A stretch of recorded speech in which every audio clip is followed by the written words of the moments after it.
We're going live for Smackdown tonight. I'm really hoping y'all can type in the live chat. Let me know if it doesn't work. We're in Riyadh, Saudi Arabia. I heard that there were technical difficulties going on. I had some sources that were telling me about it. Um, and I kind of sadly saw some spoilers.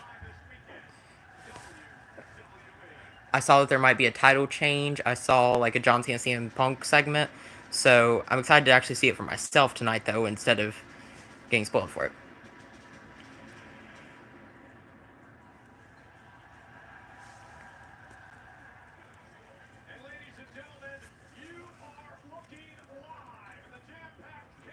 I just need some people to join to let me know if the live chat works, because if not, I will gladly restart the stream. And also, sorry that it took me like right at the last second. I was trying to get ready to go live and was having some issues. I hope the stream works, because otherwise I'll have to restart it. We got a last woman standing match for the with the WWE Women's Championship on the line between Tiffany Stratton and Nia Jax. Hopefully, this is their last and final match ever for a long time, because I'm tired of this feud. I gotta be honest. I'm done with it. I'm not gonna lie. I wanted to see these two get their fair match. They've had a couple matches now. Now I'm done with it. Also, we got the Tag Team Championships on the line. The Street Profits versus the Wyatt Six. Now, that's interesting to me. And then we also got Zelina Vega defending the Women's United States Championship against Julia, the Beautiful Madness. I think Julia is probably going to win this one.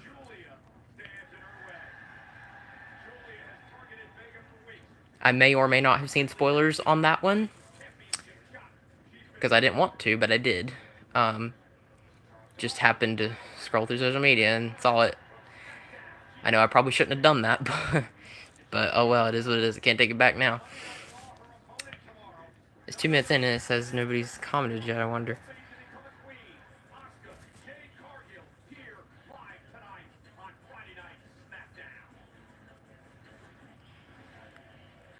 Okay.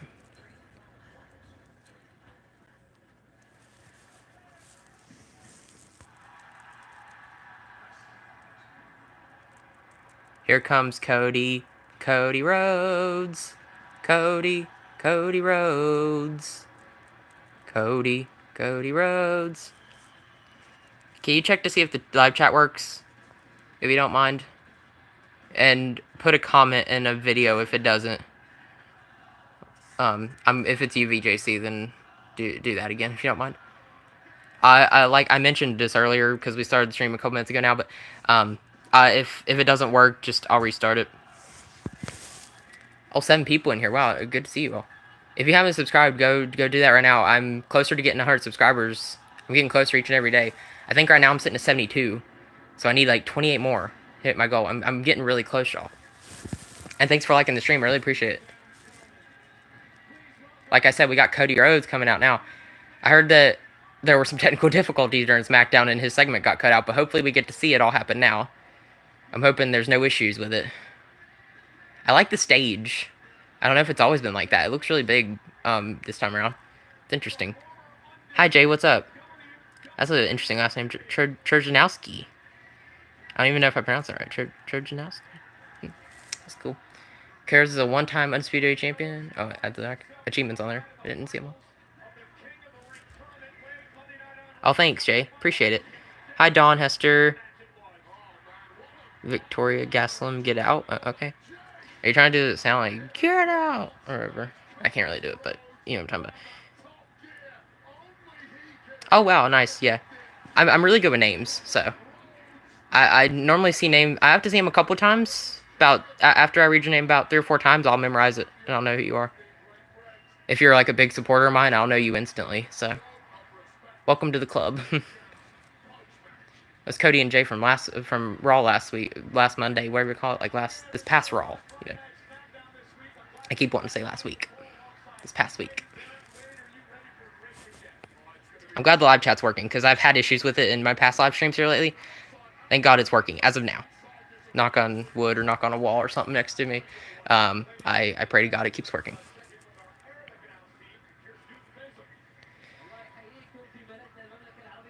It's not something we were going to talk about for very long, but I've heard there's been controversy surrounding CM Punk and what he did during the There's like a kickoff show to Night Champions earlier today. Like I watched some of it this morning, and CM Punk got controversy for apologizing for his tweet from years ago. Now, I was like, I don't really think it's that big of a deal, to be honest. If anything, I actually was happy that he apologized. Like, not like I care about Saudi Arabia that much. Like, I'm not necessarily like a big supporter of them by any means, but like, I do know there's a lot of controversy surrounding the country in general right now with everything going on too. Like Iran and Saudi Arabia, that's some interesting stuff going on. But yeah, like, I don't even bother, man. Like, he was doing the right thing. Now we're gonna listen to Cody Rhodes. So, slow down. Oh, Randy Orton's here now, dude. King of the Ring Finals tomorrow. Man, I love the fact that they're doing this match. The only thing I hate about it is that they wasted it because it should be on WrestleMania. That's the only complaint I have about it. Other than it not being on WrestleMania, I'm so excited for this match. I'm excited for this match, and I'm excited for John Cena versus CM Punk. Honestly, both those matches should be on WrestleMania. That's like WrestleMania caliber feuds right there. They got a lot of story built in. Decade, like, stories have been going on for at least 10 plus years now. When it comes to Cena and Punk, like about 15 years or so. Cody and Randy have history going back about a little over 15 years now. Legacy was in like 2009, right? So about 16, 17 years or something. It's been a long time. Like,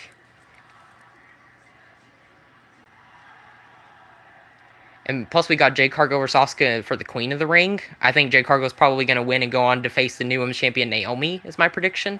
I have a feeling Naomi might cash in sooner rather than later. I haven't seen the spoiler on that, but I'm hoping she did. And what else? We got Karrion Kross for Sami Zayn one-on-one. Speaking of Sami Zayn, I really hope Karrion Kross wins that.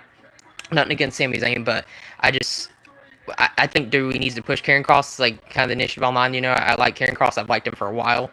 And I just hope they push him. You imagine the heel Karrion Kross could get if he defeats Sami Zayn. That would be wild, I feel like. And we also got Rhea Ripley versus Rodriguez in a street fight, which is probably what I don't care about. But, you know, still some interesting stuff. Also, let me know if you can't comment in the live chat if there's any issues that seem to pop up all of a sudden. Only reason I say that's because y'all haven't chatted in a while. I just hope it didn't break on me. I don't want to mess with it, so just let me know. Last time I had to restart the live stream like 20 minutes in. If I have to do that again, so be it, I guess. But, you know. Sometimes it acts up. I don't know why. Hater said cancel. Riyadh said sold out. There's a crowd sign there. It's all about the King of the Ring crown. I think it's pretty obvious Cody's winning, right? It sucks that Randy Orton's probably going to get second place back-to-back years, too, man. Like, King of the Ring's one of the only things Randy Orton's never accomplished in his illustrious career, I believe. And he's probably not going to get it this year, either. He failed to Gunther last year. He's probably gonna lose to Cody Rhodes this year. It sucks to see, but, you know, I don't see Cody losing this. Cody Rhodes is going to go on to SummerSlam and face John Cena for the title in a WrestleMania rematch. That's the way I see it.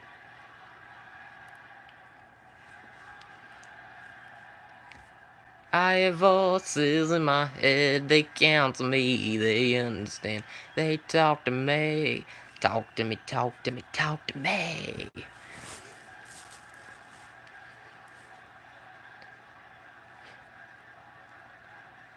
These two were both beloved in Saudi.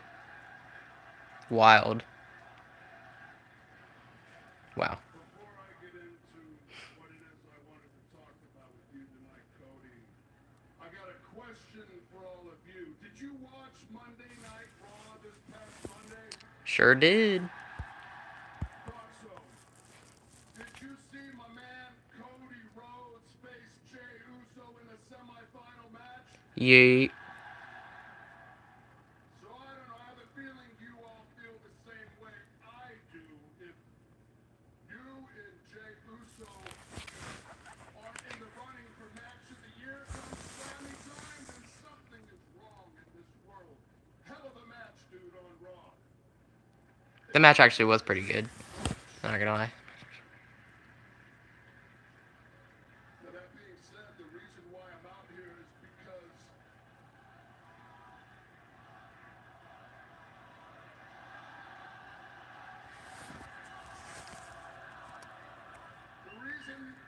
reason I'm out here is because I know what you're gonna say already. You want this I'm hoping the live chat still works. I haven't said anything in a while. Just worried. if it was any other different Cards and Randy circumstances Orton. under the sun, I would agree. I would want to see that crown on your head too. Okay, so they're just pop up for Smackdown now. It says the Cody Rhodes and Randy Orton segment experienced technical issues during the live recording from Riyadh, Saudi Arabia. Thank you for your Well, patience. you may want Because to apparently a camel I was need apparently a camel like munched on a cord that was used to I record. need Like it ate the cables the ring. and stuff. So that was interesting. Not just the And it's crown, just the camera work during the with segment. that crown I go on to Sounds like SummerSlam they got all the as voices, but the camera work's kind of wonky. 15-time world champion. It's like shaking all over the place, zooming in on Randy, zooming in on Cody. The That's like, all well and it's good. different. I'll just say it's different. But another reason I want that crown is because that crown stands for redemption. Redemption because I was here last year, same time, same place. I made it to the finals of the King of the Ring tournament, and I fell short to Gunther. Yep, I remember that. That's what I was just talking I about. gotta right that wrong. I gotta right that wrong. But another thing that that crown stands for is retribution. Retribution against John Cena. I was gonna say retribution like Mustafa Ali. Retribution because at No, Backlash, I'm just folks, joking. in my hometown, John Cena embarrassed me. Not only in my hometown, Yeah, I can tell there's some technical difficulties when it comes to the camera going. Shoo, shoo, shoo. It's going like. It's going crazy. fans were sitting in Yeah. the front row And like zooming in on their face and then like zoom back out again. And like as well. I can hear them. It's just the camera works everywhere. Just like, Now, Cody, everybody knows how we feel about each other, how much we respect each other, but I can't let how I feel about you personally get in the way of this goal. Which is why all the cards, I'm laying my hand out on the table for you to see them, man, and I'm going to tell you out of respect, face to face, hand to hand. There is nothing. There is no single thing that I won't do to make sure I leave Saudi Arabia with that crown atop my head. could Randy Orton be turning heel? Possibly. Probably not, but he does sound determined though. He said he's willing to do whatever it takes. So RKO, RKO, camera. Whoa, it's going crazy. That goal is going to come true. I like how they didn't say what technical difficulties. They just technical issues, whatever they. Introduce you to the three most I heard that it had to do with the camel. viewing. That was the rumor online. I don't know if that was true. I'm assuming so. So many people were saying it. I had people like on his Instagram and Discord and even YouTube and everywhere saying like the camel caused technical issues during the live stream. So during the live recording, whatever. To be king of the ring, and I would say that my need to become king of the ring is more justified than anyone's, but nobody has let me get a word in edgewise lately, and here you are telling me if I heard Thanks for 6 likes on the live stream, y'all. That's a lot for me. I think most of my live streams have gotten around 4 or 5, something like that. That's pretty big. between you and John Cena, you had 30 world championships. Embarrassment is never a word that I would attach to the pair. Randy, Am I still getting all your stuff? remember everything. Everything. I remember my very first night in this company on Monday Night Raw. You know Okay. what happened? Don't hesitate to reach out if the live chat isn't working. You can find a way to get out to me. I'm looking through to see if I get a YouTube comment notification like I sometimes do, and you can tell me there. Sitting in this ring, hearing everything that a student could ever want to hear from his teacher. I am so grateful for you, Randy Orton. I am so thankful for you, Randy Orton.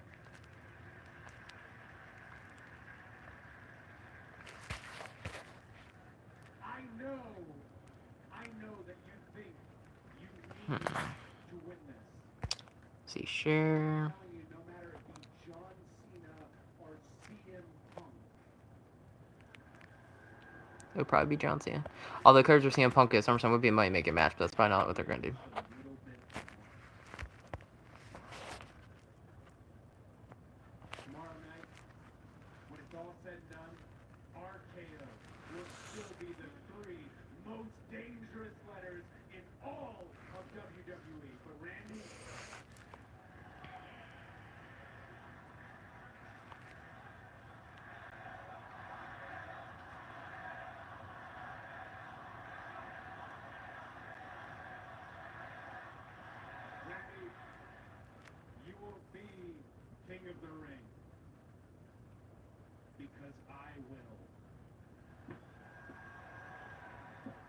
Ladies and gentlemen, I believe Cody when he says that. difficulties here in Riyadh, Saudi Arabia, but we are about to get going with the rest of the It's funny the commentary acknowledged the technical difficulty.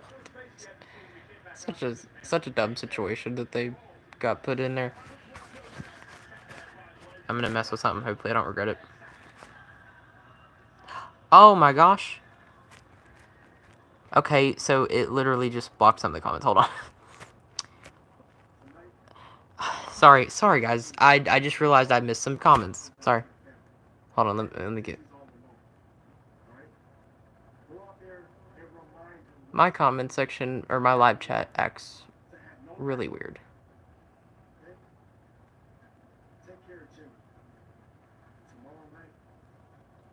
I think we're getting JC Mateo versus Jimmy Uso here in a second. Sounds like we're getting a... Oh yeah, I forgot Solo Super Shake could fall too for the SL happening too. So I actually simulated Night Champions. I special guest refereed all the matches in WWE 2K25. You have to go check that out on my Twitch. So I did not upload it on YouTube. It's on my Twitch, Top Gunner Gaming. But I uploaded it over there. And Solsco actually won when I simulated it. I used Tama Tonga special guest referee, and I may or may not have helped Solsco win. But, okay, sorry. So, hi, Dog Lover. I don't know if any of you guys are in the chat, but I'm just going to say it anyway. Hi, Jasmine. Sorry, Jay. Yeah, my thing was acting weird. Answer I would just like, sorry, whoa. Sorry, Jay. My thing was acting weird. I apologize. What's up, LWW? Appreciate you joining. I can't say saying what's up. That's fine. Maybe might be able to come around like 9:30. Okay. Hey, what's up, Anthony? Okay. Again, sorry, y'all. My live chat is... Yeah, I don't know why it does this, but...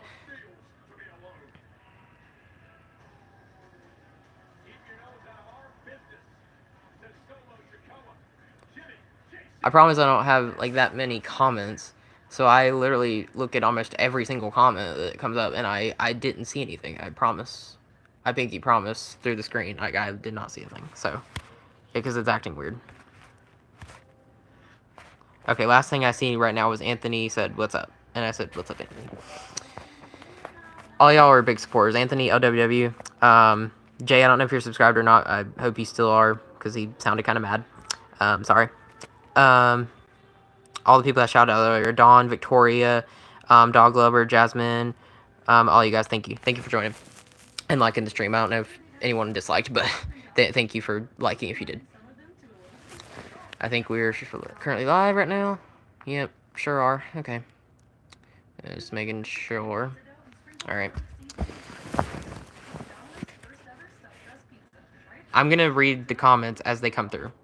If I don't respond, it's because my thing acts weird. That's why. So, I don't have anybody letting me know it's not working. So, we're good there. This is a good time to chat right now when it's on commercial break, because I'm kind of sitting here bored a lot of the time every time anyway, when the commercials don't have anything interesting and it's boring to watch at the moment. So if you guys want to say anything or ask me anything, you can go ahead.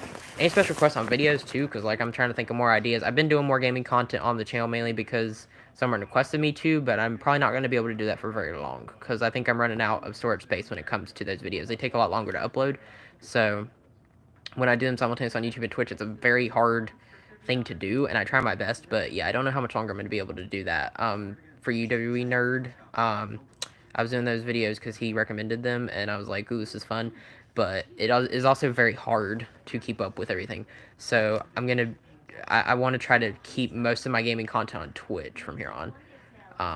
That was mainly what that was used for, and so I don't really want to change that, but I am having fun uploading them to YouTube so y'all can see them. It's just sometimes I can't. There's such a limit I can do. I'm trying my best. That's all I can tell you. I have one that I still got to do. CM Punk vs. McIntyre and Hell in a Cell. I have not done that yet, so we're gonna get there.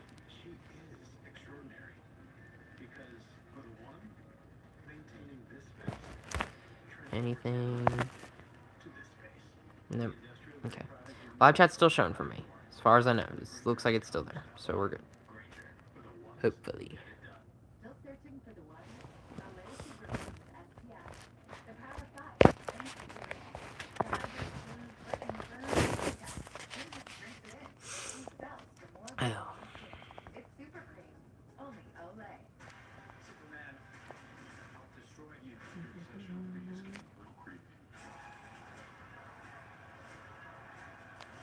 think I'm subscribed to you, Anthony.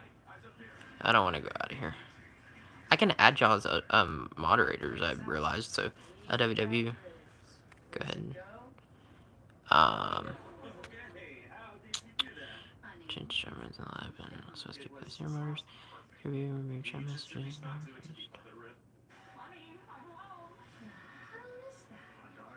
I'm gonna do him as a managing moderator because he's a big thing for me.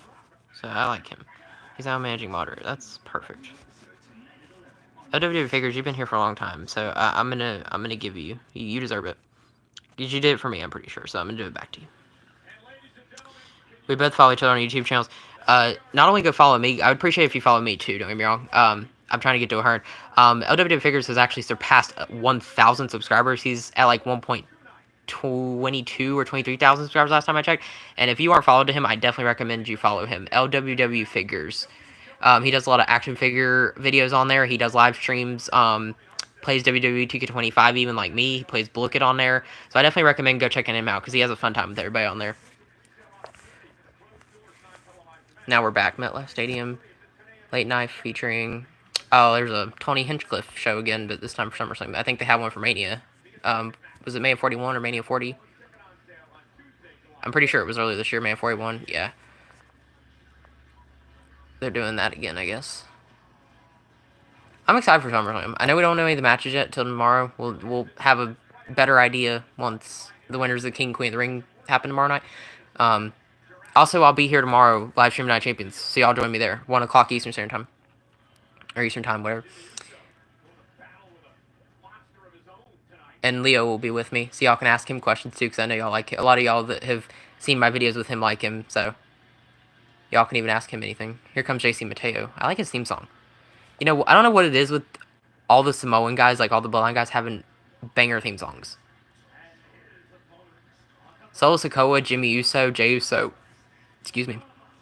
Like the Usos tag team theme, them both the solo and single. JC, Roman, solo, I said, like, Rock even. All those guys have banger theme songs. I cannot name a single member of the Bloodline that does not have a memorable theme song. It's crazy. Yeah, so we got Jimmy Uso versus JC Mateo on SmackDown tonight, and then tomorrow we got Jay Fatu to defend the United States Championship against Solo Sikoa, who he used to love, but now he hates.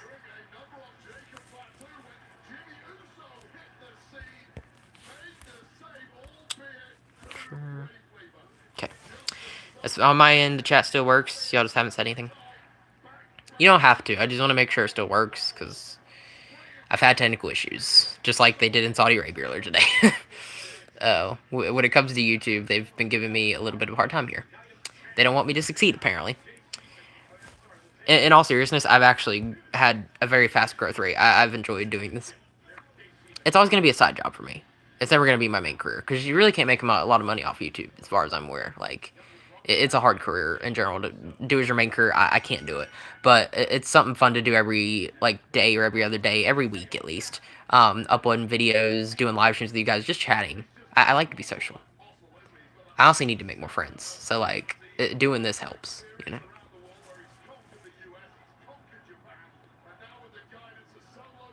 JC's beating up on Jimmy. 5 count. Come on, ref. Come on, Charles. Get together. Ooh, big slap.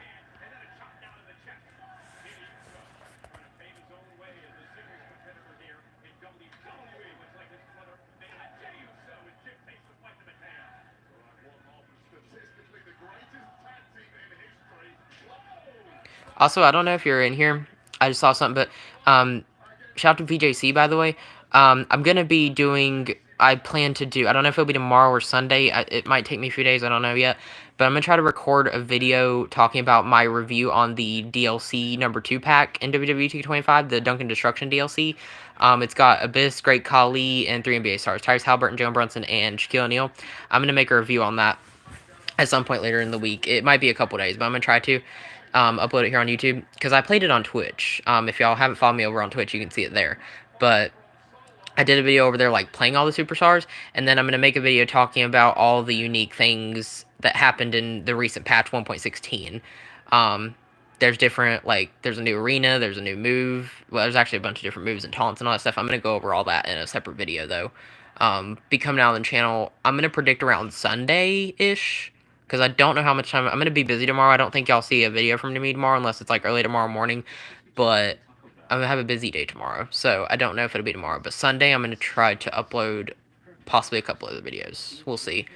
A gaming video, and well, actually a couple of gaming videos probably, when it comes to WWE 2K25, and then also talking about Raw after Night Champions on Monday, and then we got Night Champions tomorrow, which I'll be that I will be doing here on YouTube. Night Champions, that'll probably be the only thing I do on YouTube tomorrow that you'll see from me. 1 o'clock Eastern time when Night Champions comes on in my area in the United States on Peacock that me and Leo watch it on. So you'll get to see us watch it together live. You can ask us anything. It'll be a fun time. This will be our first PLE watch along, I believe, on YouTube. So it'll be a fun time, I promise. And I know there's nobody in here, but I'm just going to say it real quick. Thanks for the 6 likes on the stream, y'all. I appreciate it a lot. I really do. Let me make sure everything works. Well, nobody's in here, you know. Okay, cool. Yep, looks like everything's handy dandy. Yeah, it's fine if you don't have to stay the whole time. I'm just going to talk to myself for a little bit. Give you all the lowdown of everything I plan to do on YouTube within the next 2 or 3 days, something like that.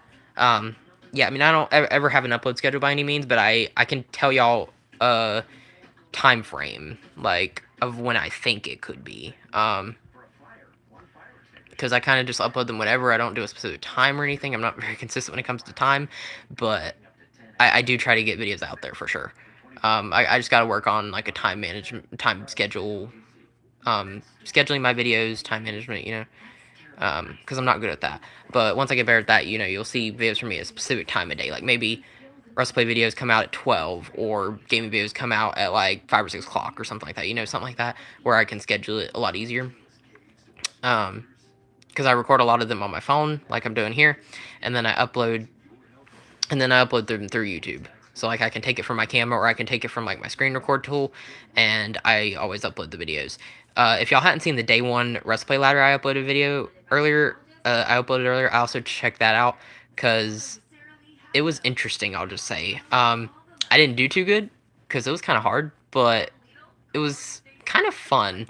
I hope it gets easier throughout, like, the more days they do it, because this was the first day it's been out, I think. This is a brand new series. And also shout out to Dante on Deck, who gave me the idea, because I saw him do it, and then I immediately, like, recorded on mine. I was like, oh, there we go. I, like, saw his video, I exited out of it, and then I went to do it. So I didn't get spoiled on it, and then I ended up struggling on it anyway. So,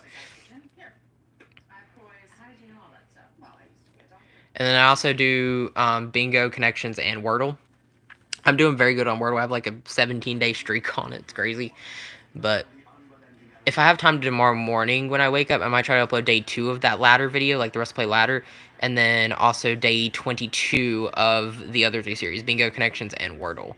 So that'll be interesting. I saw there might be a new thing from WWE Games. I'm not sure what, though.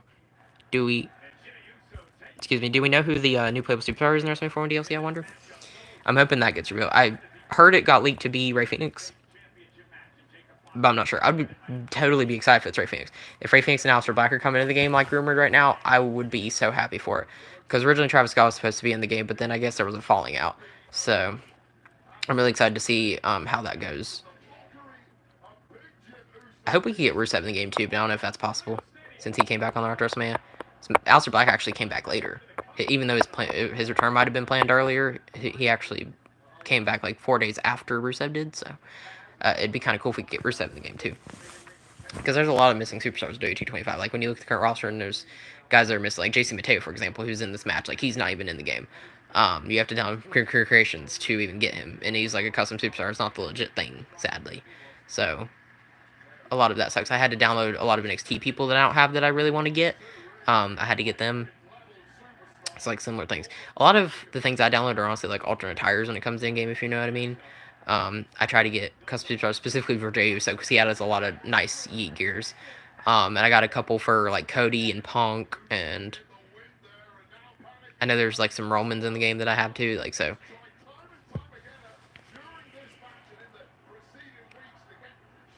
Yeah, so Night Champions is tomorrow, 1 p.m. Eastern Time, 1 p.m. ET. That's the time I will be streaming on here on YouTube for Night Champions. 10 a.m. PT if you're in Pacific, or Eastern Time, it's 1 o'clock. So that's when you'll find me here on YouTube live streaming Night Champions tomorrow. It'll be tomorrow afternoon for me at 1 o'clock.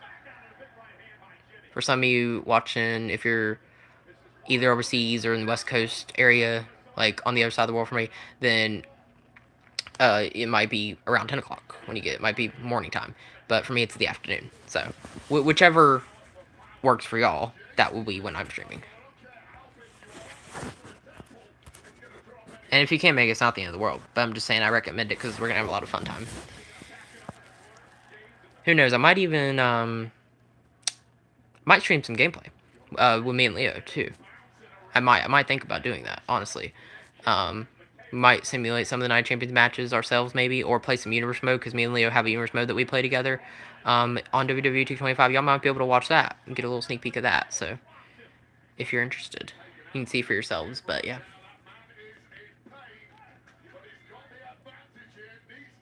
I might have a couple videos with him tomorrow. I know we'll be live streaming, like I said, but then there might also be another video, too. We'll see. So it's Code trying to distract Jimmy Uso. Figures. We need Jacob Fatu to come out now. Help Jimmy. And we'll probably get a tag match on Smackdown next week, too, I'm sure. Jacob Fatu and Jimmy Uso against Solo and JC. I'm sure we'll get something like that. Also, we might get the debut of a new Bloodline member. I'm thinking Hikuleo, who just recently debuted on Main Event a couple weeks ago. Not last week, but the week before, I think. It's rumored that he's just going to be joining them soon. Oh, that's it. Jimmy Uso's about to get pinned in the middle of the ring by JC Mateo. That's it. JC just won.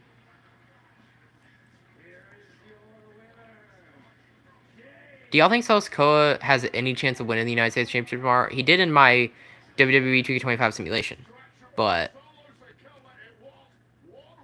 I don't think he will in real life, if I'm being honest. I don't see it happening.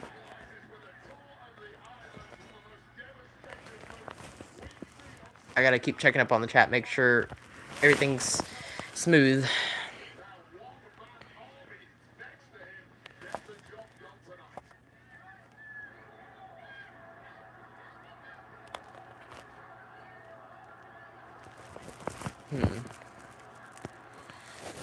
Also, Jimmy Uso's trying to, they're trying to convince Jimmy Uso to join the Bloodline. I don't think he's going to. It would be really stupid for him to do that. There's no way.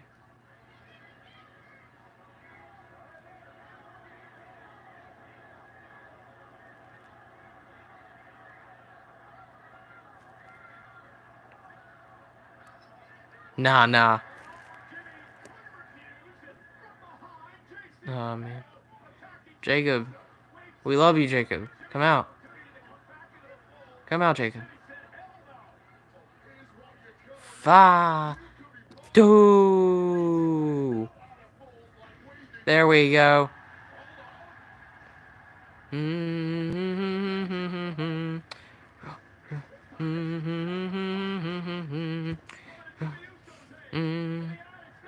It's interesting, Jacob Fatu and Jimmy Uso are teaming up. It's an unexpected alliance, I feel like. It just happens to be that Jimmy Uso is still on SmackDown, so he's in the feud. It's weird, but it's also, it's fitting. If Jey Uso has nothing else to do on Raw, I feel like Jey Uso needs to go back to SmackDown and join this story. Jay and Jimmy need to be a tag team on SmackDown, make the SmackDown Tag Team Division even better. And, I feel like since SmackDown Tag Team Divisions are stacked, you could, if you send the Usos to SmackDown Fleek, you should send a tag team to Raw, and I feel like that should be the Mercy Machine Guns. Imagine we get Mercy Machine Guns taking on the New Day for the tag titles, and maybe they win it, and then maybe that's the tag team that could actually revitalize the tag division on Monday Night Raw. I feel like the Mercy Machine Guns is exactly what Raw could use right now, a veteran tag team. Them and the New Day right now is what they got. And the War Raiders, too. I mean, they're also experienced, but, they would really help out a lot, I feel like. Also, the Street Profits with back to Raw, it wouldn't be bad either. I feel like they could be used over there right now. But, Jimmy Uso and Jacob Fatu is kind of an interesting tag team. Going back to that, are they gonna hug it out? Oh, he helped him. I thought he was gonna attack him. I was confused. Okay. Nah, he helped him. We're good. It's weird, but I understand it's also family. I hope Solo and Jacob have a backup plan. Maybe a Hikuleo or Lance and OYE, although I've heard he might be on NXT now. We haven't seen any of. We haven't heard from him, but he might be debuting soon too. Who knows? He might have the Solo Squad path where he goes to NXT first for a little bit and then comes to the main roster. Imagine the Y6 win the tag titles tonight. I don't know if y'all know or not, but I didn't see a spoiler for that. So I'm still on the clear on that. I have no idea. I know there was one title change tonight, but I don't know if it's the Wyatts.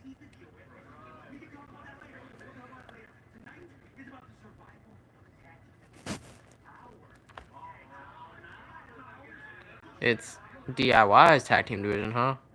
Right.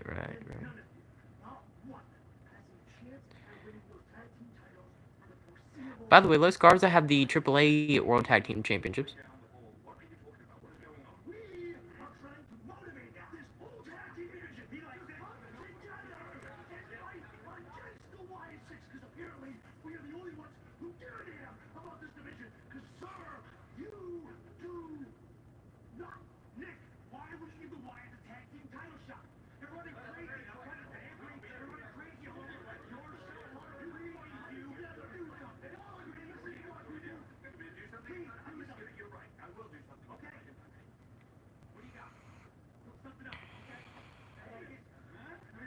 Andrade.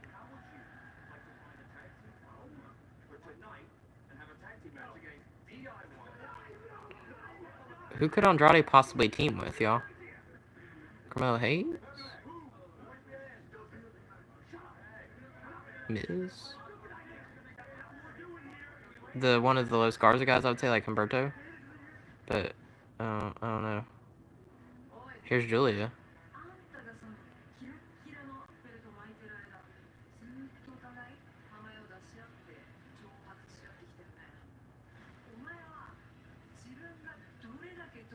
I really want Julia to be the new Women's United States Champion. Give this division a whole entire reset. I loved it when Chelsea Green was champion, but she didn't defend it against anyone else except like Micha and then eventually Zelina. It's just Women's US title division has barely had any defenses, versus Women's Intercontinental division has felt very special thanks to Lyra Valkyria, now Becky Lynch, and Bayley. So, you know, it's actually being defended by top stars like Becky, for example. The Women's US title is relegated to like top mid-carders like Chelsea and Zelina and now Julia. Which I think Julia could be women's world champion, to be honest with you. I don't even think she's relegated to mid-card. But I think Julia winning the U.S. title is what's best for business, because it's nothing against Selena Vega. I love her. I actually think they should give her the microphone more, because that's where she thrives. They don't do that enough. But her in-ring work has kind of shown a little bit. It's not her fault. She kind of has a messy 619. It's not great, but her in-ring could use some work, I'll say.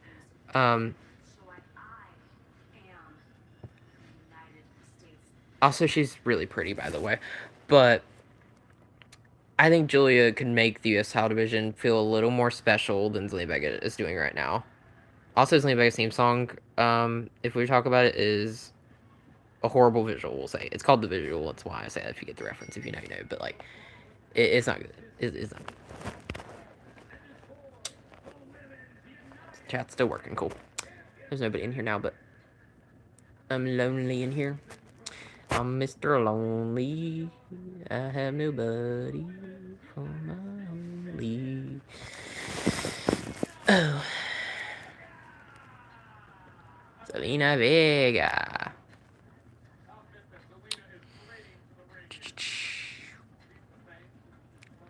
She has a cobra. Kind of looks like some kind of snake outfit there. I know the women in Saudi have to wear full on. They can't show like hardly any skin whatsoever unless it's their face.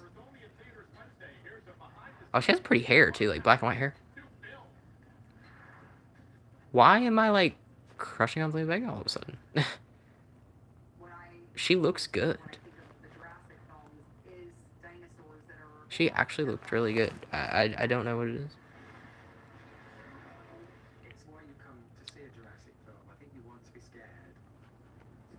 Zelina Vega's already taken by Aleister Black, so, you know, can't get her. Just like I told Stratton and Ludwig Kaiser together. I know, shout out to Jaron Small Afro, he's mad about that. Oh. And to be honest, I don't blame him. But yeah, there's a lot of couples like Seth Rollins, Becky Lynch, are a top couple. Ms. Maurice, CM Punk, and AJ Lee, which AJ Lee's not into wrestling anymore. I hope she comes back one day though. I know a lot of people want her back. I'm not necessarily an AJ Lee fan, but I know what it would mean to a lot of people if she did eventually come back because we haven't seen her since like WrestleMania 31. It's been over 10 years now. Please come back. We need an AJ Lee Becky Lynch feud. I feel like ASAP. AJ Lee versus Becky. I think she fought Charlotte, so I don't care to see Charlotte. But AJ Lee versus Becky Lynch now that she's on top of the world would be kind of cool to see, especially if she wins the IC title if that does happen. Or even when Becky wins the world title again, inevitably one of these days, because she probably will. Um, what do you think are some dream opponents for AJ Lee if you want to drop it down in the comments below? Becky Lynch is one of my top ones. I could see. I would say Roxanne Perez because I know Roxanne Perez is a big fan of AJ and Punk, so like I know that. Cora Jade I would also say if she was still in WWE, but she sadly is not. She got released earlier this year, so I would say her, but not really. I think my top two that I can think of right off the bat that she has never faced, as far as I'm aware, are Becky Lynch and Roxanne Perez. I think those two would be the most interesting.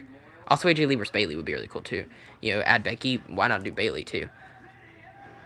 And I would say Charlotte, but I'm pretty sure they already had a rivalry when the Divas Championship was still a thing. So I think we've already seen that a couple times. Versus Becky, I don't know if, you know, Becky wasn't in her prime yet when AJ Lee was still around. So I feel like it would be a lot better now. Even though it's 10 years past, I think AJ Lee was Becky. And also the main reason why I said that too is because the Seth Rollins CM Punk connection. Because like Seth Rollins and Becky Lynch should be in a mixed tag team match, I feel like, against CM Punk and Becky Lynch. Or CM Punk and AJ Lee, sorry. CM Punk and AJ Lee versus Becky and Seth is I think that's what would be a perfect story to tell. And you could have AJ versus Becky 1-on-1 as well as Seth versus Punk 1-on-1 like you've done on multiple occasions now. You've done that so many times.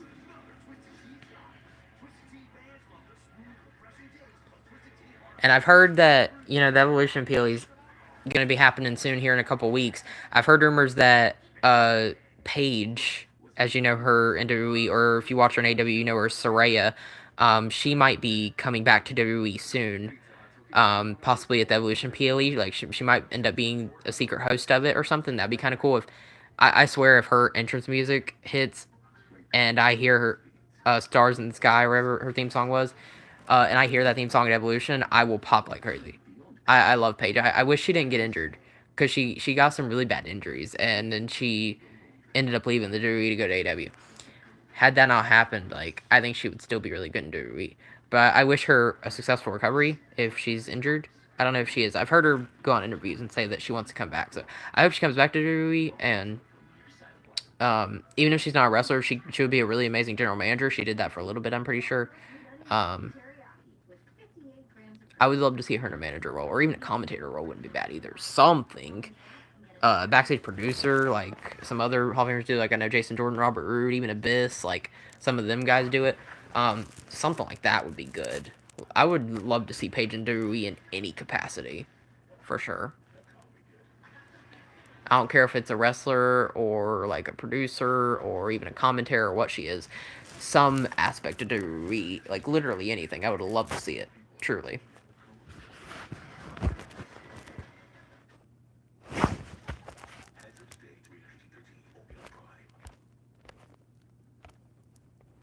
You got a target on your back now. It's gonna get a whole lot hotter. Here we go. It's all about the There's a power slap match between Dumpling and Hitman. Watch Day Live in 20 minutes. That's interesting. I'm not sure on that one. There's 0 people in here right now, 45 minutes in. That sucks, no one wants to watch Smackdown with me. My Raw live streams seem to do a lot better than my Smackdown ones. Statistically. My Smackdown last week kind of got messed up. I don't know why. I still never figured it out. I don't know why YouTube disables it for whatever reason. Luckily it's not happening tonight, but I don't know why they did. I had issues with it last Friday and then also this past Monday a little bit as well. That was the one I think I had to do part 1 and part 2 of, and it was kind of complicated. Julia looks good.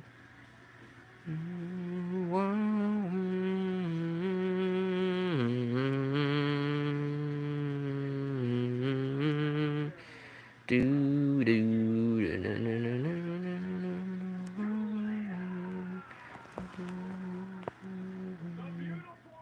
I'm surprised they put Julia on the main roster so early.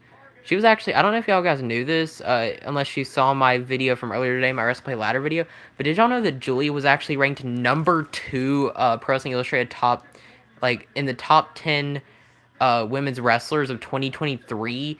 Julia was actually ranked number 2 according to Pro Wrestling Illustrated. She was number 2. She was right behind Rhea Ripley and right in front of Bianca Belair. I thought that was insane. Julia must have had a crazy 2023 because she wasn't even in WWE yet at that point. I'm guessing she was like overseas in Japan and doing her own thing out there, like outside of WWE. But this was in 2023, mind you. She was in the ranks of Bianca Belair and Rhea Ripley in 2023, according to Pro Wrestling Illustrated. It was before she joined WWE, which is crazy to me. I know she had a good, she started off the year this year as NXT Women's Champion until she supposedly got like an undisclosed injury and had to drop it to Sammy Valkyrie, who eventually became the double champion, as we saw. And then she relinquished it. She relinquished the North American title. She kept the NXT Women's title. She kept the main title, and then she lost it to JC Jane 1 week, and eventually went to the Monday Night Raw on the main roster because I guess WWE was ready to basically book her to the moon. So, to the top of the card, and so she went to Raw, and then that's what you see now. They put them on the main roster quicker than I thought they would, for sure. One name I'm surprised hasn't gone yet, but she probably will after Evolution. Jordynne Grace. Yeah, Jordynne Grace has a NXT Women's Championship match set for Evolution PLE now, and she could very well win it against JC Jane. So there's probably gonna be shenanigans. So. Plus, we also got the new star Blake Monroe on NXT, formerly known as Mariah May, if you watched her in AEW. Former AEW Women's World Champion. She's now on NXT as well, so she could be a threat to that NXT Women's Championship, whether it's JC Jane or Jordynne Grace. The NXT Women's division is looking really good right now. Plus, you got girls like, the current NXT Women's North American Champion, Ruka. You got Zarya with her still. I could see Zarya winning a title very soon, because so far in NXT career, she hasn't had one yet. She hasn't had a singles title, and I feel like that could be on her resume very, very soon. Probably sooner than later. I don't know if she'll turn on Ruka and maybe win her title, or if she'll go after the NXT Women's title, the main one, but whatever, I would honestly be fine with it. It doesn't matter to me.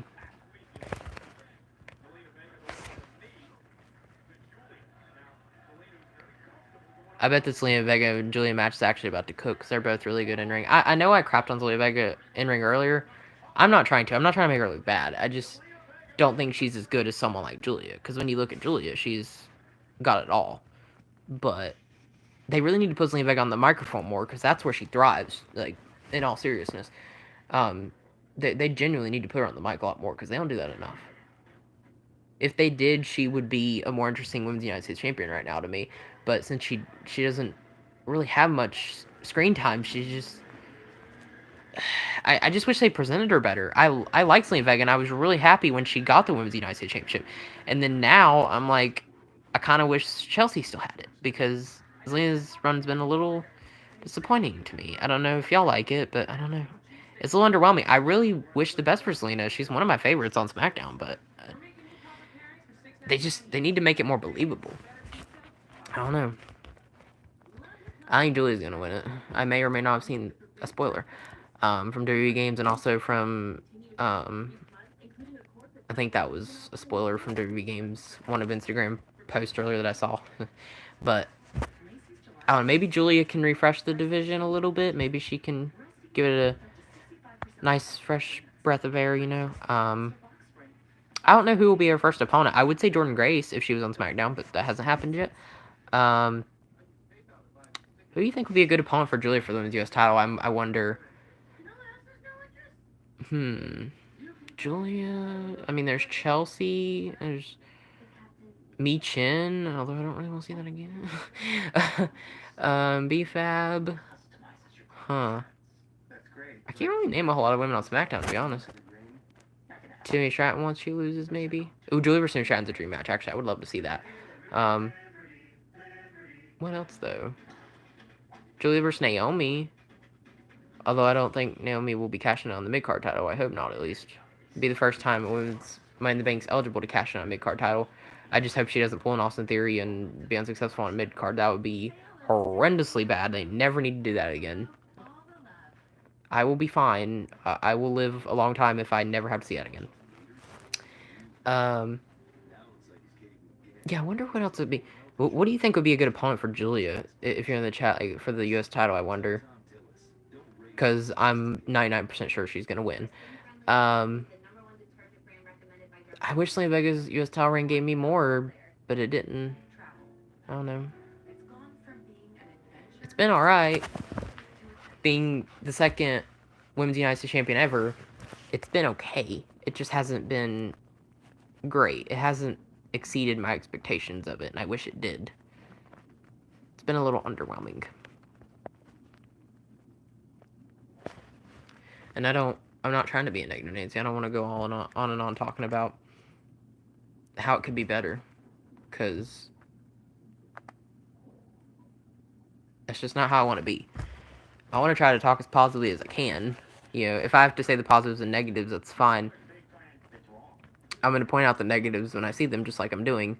But also at the same time, they need to, I need to say, like, they need to do better. So that's all I'm saying. I think we're back. Yep. Julia now with a submission move locked in on Zelina Vega after Zelina went face first to the mat, and Julia's been dominating the United States champ. As she has. Zelina Vega looks like she's gone back to her old look. The black and white hair, it kind of looks like how the way she looked in like 2019, 2020. It's a little bit of a throwback. In the promo, she had colorful hair earlier, which is what threw me off. She had red and white hair. Now she dyed it black. So I don't think that's her natural color, because normally it's not two different colors. So she probably dyed it, but it looks weird. I think she actually has all black hair in real life, but part of it's white. I'm pretty sure, correct me if I'm wrong, but I think in real life, I think she actually has black hair, like what she's wearing partially. So I think, I could be wrong, but I think that's what she wears anyway. She just has white, either dye or highlights or something on half of her, like one side of her head. So one half's black, one half's white. I like the look. It's weird because they had red in the promo and then they switched, to her in current time, and it's like she has white. It's weird, or black, sorry, because it was red and white. Now it's black and white. They changed it a little bit. And Julie's got her same look, the blue hair, green outfit, which looks kind of cool. I know the women, like I said earlier, they have to wear full gear in Saudi Arabia. It's a big thing going on with the women in Saudi Arabia and stuff. They've done it for years, since 2018. It's gotten better over time, but still not great. Zelina Vega almost got hit with the Northern Lights bomb. That was her finisher. That was Julie's finisher. She almost got hit with there. That was close. Okay, lab chest is working, as far as I can see. Alright. Yeah. Ooh, big knee to the Julia's face on the turnbuckle, and Zelina Vega kneed her. Like a meteor to the back of the face. Now a diving meteor from middle rope. Not it, though.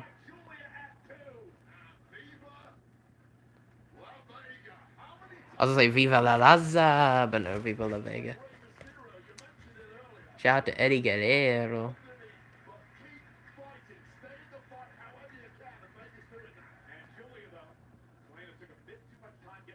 Yeah, she did. She really did. Is Julia about to do a avalanche butterfly suplex, looks like? This is wild. No. Wow. No freaking way. Now, it's this move she does all the time. It's like a pump handle soup. Oh, it didn't get though. Code red, maybe?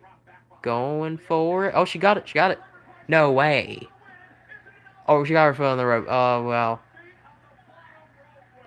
She needs to get in the middle of the ring. Come on, Zelina.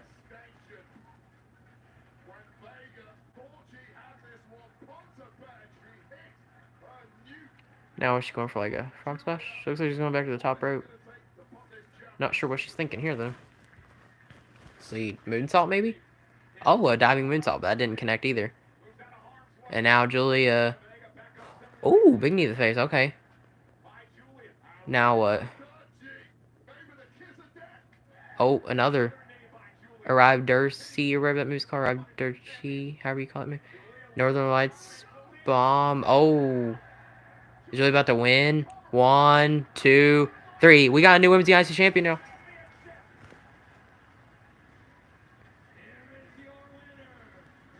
Just like I saw.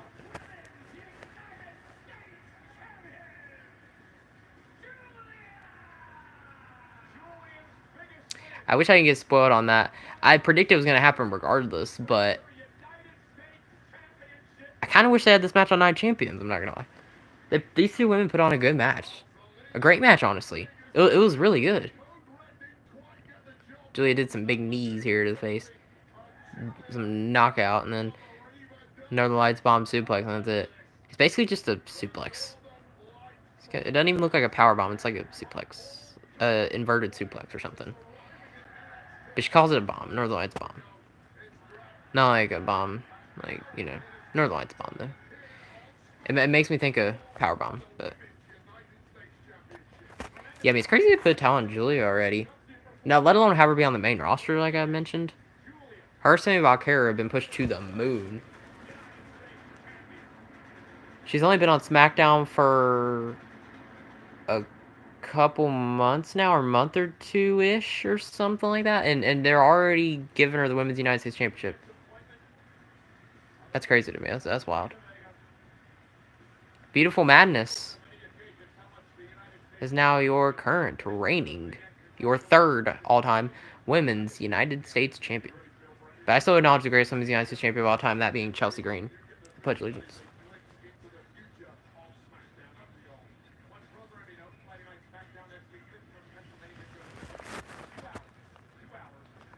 NBA free agency alert. I just got a notification from ESPN. Naz Reid intends to sign a new 5-year, $125 million contract with the Minnesota Timberwolves.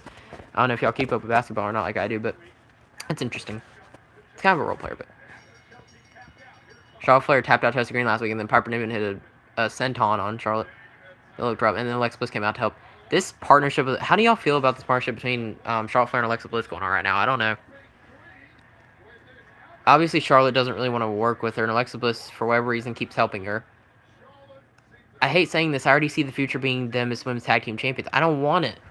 That's the thing. I just... It's going to happen. I hate to say it. That's the way they're pushing the storyline right now. That's the only thing I don't want to talk about it. Seems like you needed my help. Just saying. I don't need friends. Yeah, I mean, she didn't need the help. But...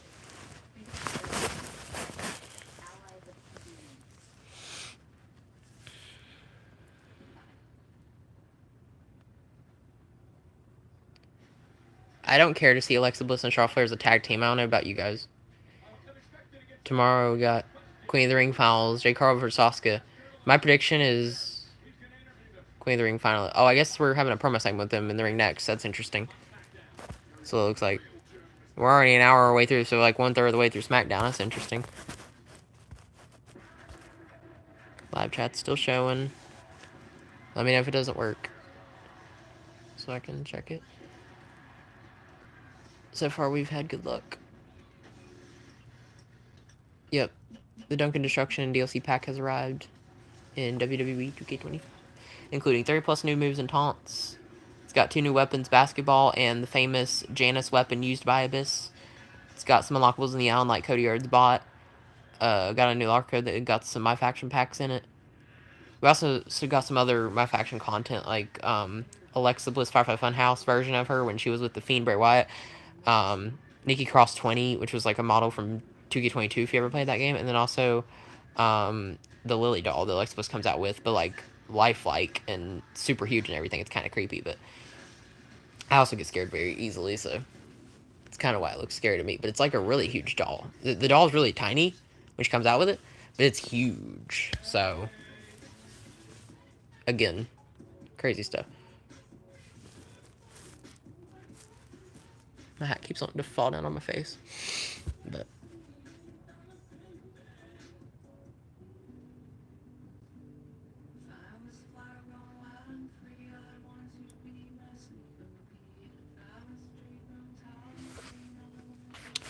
live chat's still working. Welcome to live chat. Remember to guard your privacy and abide by our community guidelines. Yep, I know YouTube. I've read them a couple times. I don't know if you're in here still, but again, sorry, Jay, for not answering your chats, because that was when it started acting up on me earlier in the stream. That was about 30 minutes ago or so now. It's been a while, but yeah. Again, sorry for that. He said, hello, answer, answer, answer. I'll dislike. 3, 2, I have. I don't know what he said. Yes, I have to. I dislike. I don't think he disliked. Like he said, he threatened to dislike the video, but I don't think he actually did. And then, I mean, it's not like it's a big deal to me. It's one stream, so even if you dislike, it's not the end of the world. I like it when you like the stream, but you don't have to. I'm not forcing you to. And then, I don't know what he said. Yes, I have to. Something I said, I guess. WW said what's up. Anthony said what's up. I'll answer your chats when I see them. Because YouTube, like I mentioned earlier, was acting up on me. It's what it always does. I don't know why.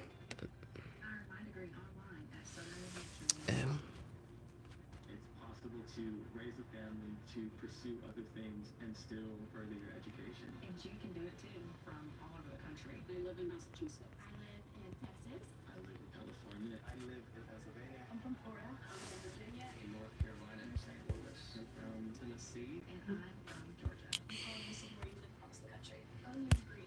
And SNHU. Was it SNHU? okay.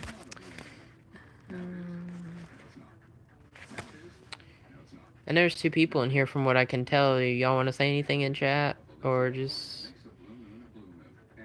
leave me hanging? And say hi and say what's up. Ask me how my day's going. It don't matter. Something. We're on a commercial right now. There's nothing to talk about. You know, like Cody Red says, what do you want to talk about? I use that quote a lot.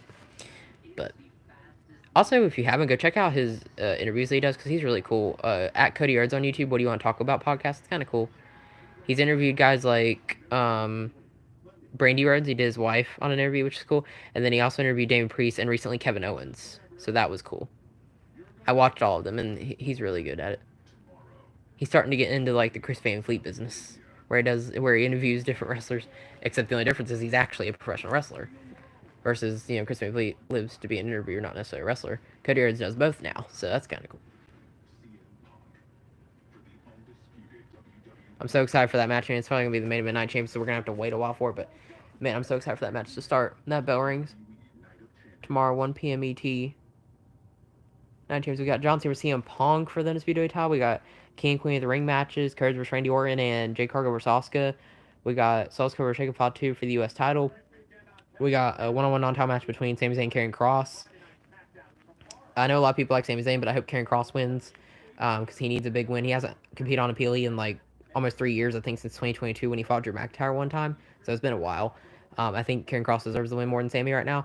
And then you also got a street fight between Rhea Ripley and Raquel Rodriguez. And I probably assume Rhea will win that. Roxanne will probably come out and try to help Raquel, but then accidentally screw her in the process, I'm thinking. Wow, they're showing a clip with Neville here.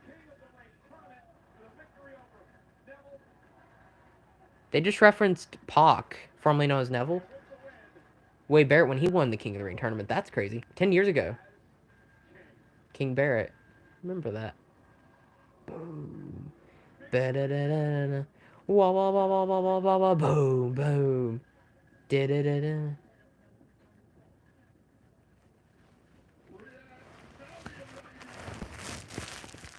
Boom.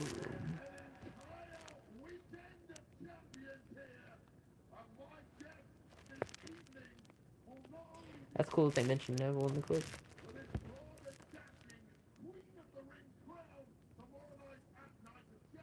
The crowns both look kind of similar, don't you think? They don't really look much different. I think the Queen's has a little more glare to it, though.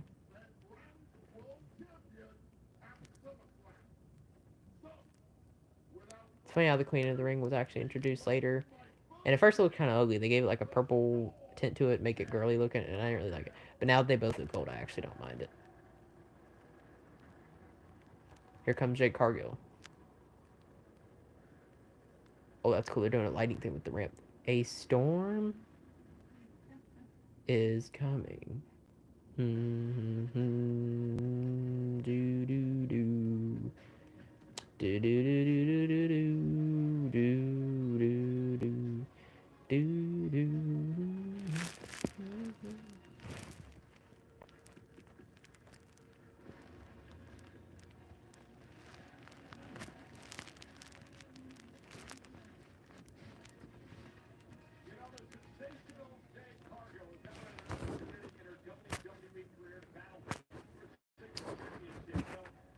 Just let me know if the live chat ends up disabling for you guys. You can always back out of the live stream, comment one of my other videos, and let me know if it doesn't work. I know one person that would let me know if it doesn't, so if you see it acting funky, just let me know. I'm checking it every so often, every like 3 or 4 minutes, maybe 5 minutes, something like that. Because I get kind of anxious about it. I'm like, I want it to work properly. I want to make sure you guys are talking. I'm not missing nothing. I already did that earlier. Because I thought it was acting fine, and then I noticed people weren't talking, but then I refreshed it, and I was like, oh. For whatever reason, it does not always work properly. I don't know what it is. I don't know why. It just does. Some weird reason. YouTube for you. Am I right? Opponent tomorrow night in the final of the Queen of the Ring tournament, the Empress of Tomorrow. Oscar. No one is ready for Oscar. Mm-hmm. Mm-hmm. Mm-hmm. All the while in light years away, cast from the shadows and light my way. Falling out was scream yesterday. Falling while in light years away. It's cool she came back with her old theme song, like her older presentation and everything. She still got the look, but her presentation's different. Titantron, her theme music, she went back to her old NXT theme song and her debut like main roster theme before she turned heel and switched to the other theme song, the You Can't Hide theme. But now she's back to the, I forget what this theme's called. And she also has a different finishing move now. What used to be like a signature move for her, now her like main finishing move. It's like a butt to the face, kind of like a rear view. Reminds you like Nikki Bella's move, or not Nikki Bella. What am I saying? Naomi, not Nikki Bella. Naomi. My bad. Um, but like it's kind of like a running butt to the face, basically. That's I don't really know what else. I don't know how else to describe it, but yeah, it's just bop.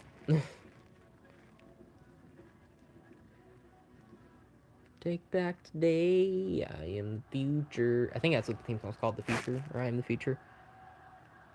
Oh, thank you for coming, VJC. I hadn't heard from you. Her theme she's using now so much better. I agree. I like the other one too, actually. I don't. That's a deferable theme I can get behind her other one, but I agree. I think I like this one better because this is the one she used for a long time. I like both themes. I'll say that. You know what, Wayne? When people see Oscar, they get nervous. Me, I see an opportunity to show you all exactly why I came here. Seems like Jay Cargill might be ready for Asuka. I have purpose. That's what she thinks. This, But no one is ready for Asuka. and that's What are your predictions, VJC, if you're in the chat? Do you think Asuka's winner or Jay Cargill? I think I got Jay Cargill. the whole damn. I would say no one's ready for Asuka, but I actually do agree that Jay Cargill might be ready for Asuka. I think the ideal thing is to have Naomi cash in tonight, win the women's title, and then we can set Naomi vs. Shade Part 2 at Mania. Or SummerSlam. WrestleMania rematch at SummerSlam. That's what I'm thinking. Since they never got their fair rematch, I don't think. They had confrontations after Mania, but they never had any more matches, so why not do another one?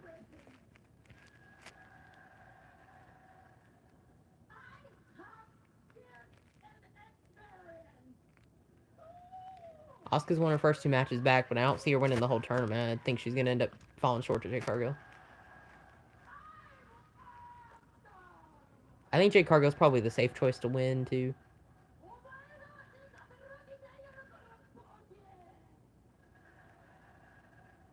I love you, Asuka, but I don't understand. Okay, I understand what she's saying now. For a second there, I couldn't understand half what she was saying. Speaking of Naomi, proceed with caution.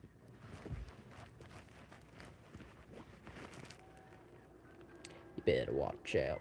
This is your last chance. This is your last warning. Damn. But I have all the power. I can do whatever I mean, not in the tournament. I think it's been good so far. You talking about this episode of SmackDown? I'm guessing. They've shouted this so far.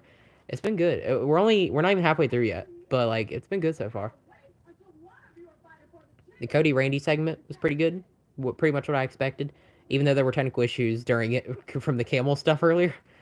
It even said that on the air, so that was funny. But me watching it now, they mentioned it. I thought that was funny. And then JC Mateo defeated Jimmy Uso 1-on-1. And I'm trying to think what else they did. Julia won the women's US title, which was cool. I saw a spoiler on that earlier, sadly, because I saw WWE Games actually made a post that Julia was the United champion. I was like, crap, it got spoiled to me.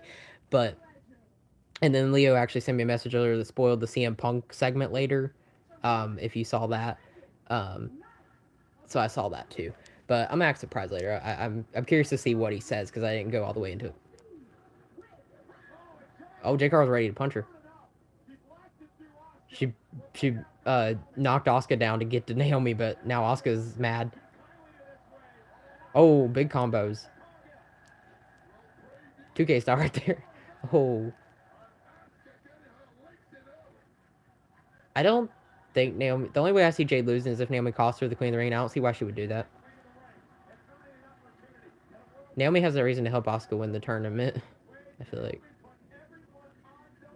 And it's not like Naomi can cash in on Jade Cargill because Jade Cargill's not even the champion yet, so she can get a title match at SummerSlam, but that's not till SummerSlam, so she's gotta wait. Or she could also cash in later tonight because there's the last one, the same match between Tiffany and Nia. So she, my theory is she might cash in later. I haven't seen that yet, so don't spoil it. But yeah, and then you said the CM Punk segment was great. I'm ready to watch it because all I saw was the entrance of CM Punk. That's all I saw was the Punk Life thing. I agree with you, but whatever we're doing about the women's tag titles, we need to do it quickly. I agree. Yeah, let's put this to bed. Women's tag title situation. I want to redo. I'm driving now. Aleister Black and Ron Killian.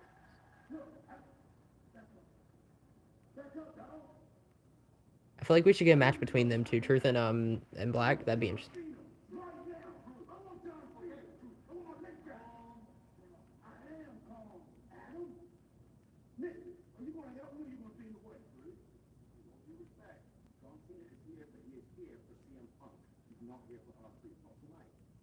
I'm here for John Cena. You know what? Don't even worry about it. I'm sorry. I apologize for any get Can we get a match between them two? I think you'll like the segment. I think I will too. I'm excited to see it. Literally, all I saw was the entrance, and then I backed out. I'm like, I don't want to see that. I want to wait. DIY. 2, 3, 4.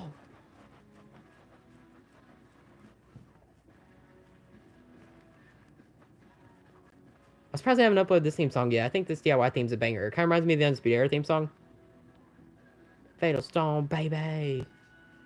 It sounds a lot like it, but also I think this is DIY versus Andrade and a mystery partner. So I don't know who Andrade could possibly team up with though.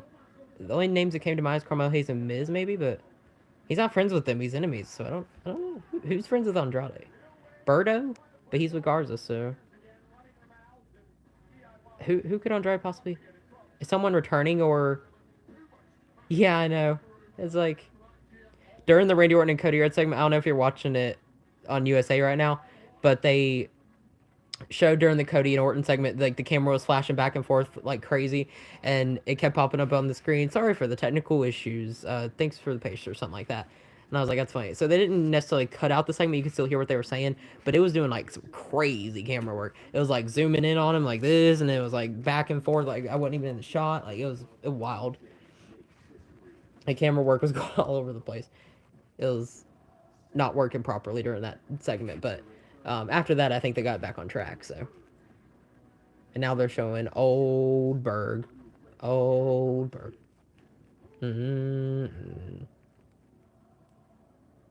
I wonder. They keep showing Truth, and he wants Cena and all that. Do you think we could get Truth and Cena back-to-back Saturday Night Event shows? That would be crazy. I could see it happening. It's very likely. Because they don't want to do it at night. Well, they can't do it at Night Champs because Cena's facing Punk, so it's not gonna be tomorrow. But they're either gonna have to do it on another episode or SmackDown or another Saturday Night's Main Event. I feel like because that's the only PLE until SummerSlam, and they're not gonna do it SummerSlam either. So it's like Saturday's Main Event's the only option that they can do to truly in this feud, unless R-Truth's gonna be John Cena's final opponent. I wonder. Um, if they really save it till the end of the year, I mean, that's a stretch. But how many opponents does Cena really have left? He's got less than 20 dates now, right? It's not much. There's a lot of things to talk about on SmackDown. Also, we got the tag titles on the line later. I wonder if the Y6 will be successful in defeating the Street Profits. There's that too. There's the women's title match. I don't know if there's anything else. The Punk and Cena segment, which will probably be like the last thing that they show. Yeah, like I'm excited to see all that. I still have to watch that Orton and Cody segment. Yeah, you can watch it on USA channel now. The way they're recording it, like for USA and all that, for me, but it's just weird. Like, so they have them talk on the microphone, the ring, and the crown and all that. It looks fine in the first 5 minutes of it or so. It don't look too bad. And then once Orton comes out and starts talking, it goes crazy. Camera work is back and forth. Like I said, you have to see for yourself. You have to see to believe it. But like it's wild. If you watch it now, like I know earlier it was crazy because it was blacked out for everybody, and I didn't end up watching it that way. But like, um, but for everyone it was like black out and stuff like that. And then when they show it on here, they show it, but it just like the camera's not like normal WWE camera work. It's not normal looking. It's zooming in on Randy Orton's face and Cody Rhodes' face at certain points, and then it like backs out to the crowd. It looked weird. You could hear them on the microphone just fine, the audio, but the camera is what really looked interesting. And it was crazy that it was just one camel. They just said the camel ate the cable, and it cut the entirety of SmackDown off the air for like a good 30 minutes or something, right? Like it was. That's crazy to me. It's very hilarious. It's also crazy that one camel caused all of that to happen. They never need to let camels in Saudi Arabia ever again. I know it's a big part of their culture, but like, dang, they cut off the entirety of SmackDown. It's wild.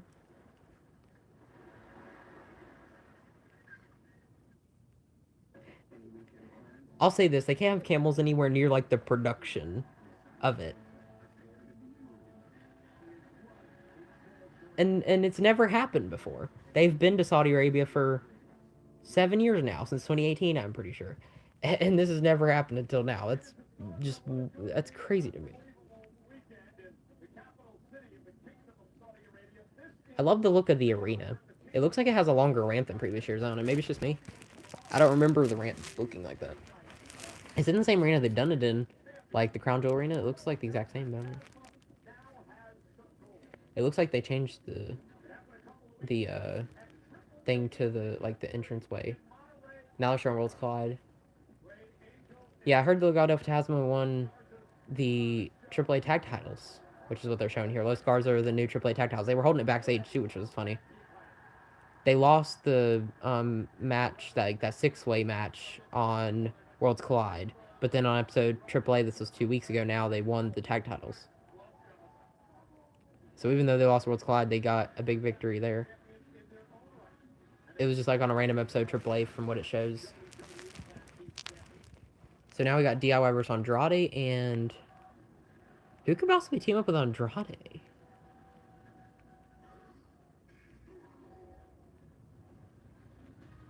I feel like it has to be a returning superstar. Ilya Dragunov?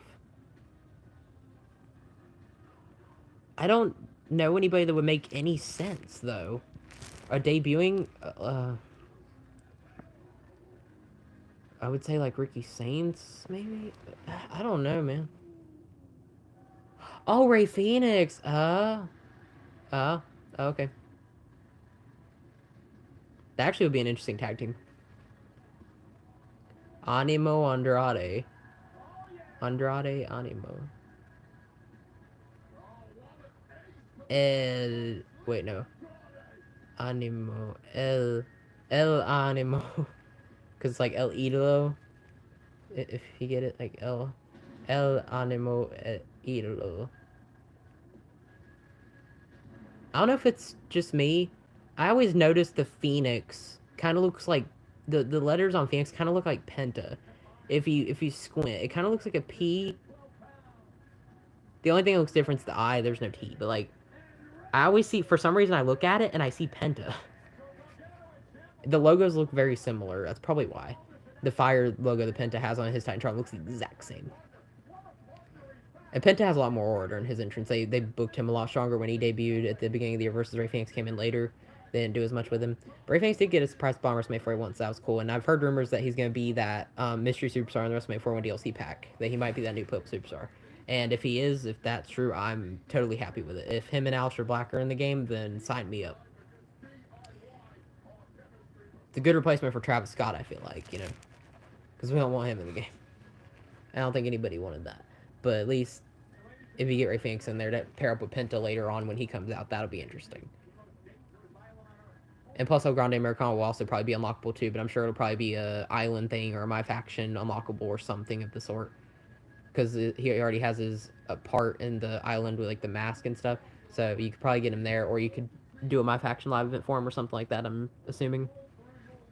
Later on, he'll probably get real.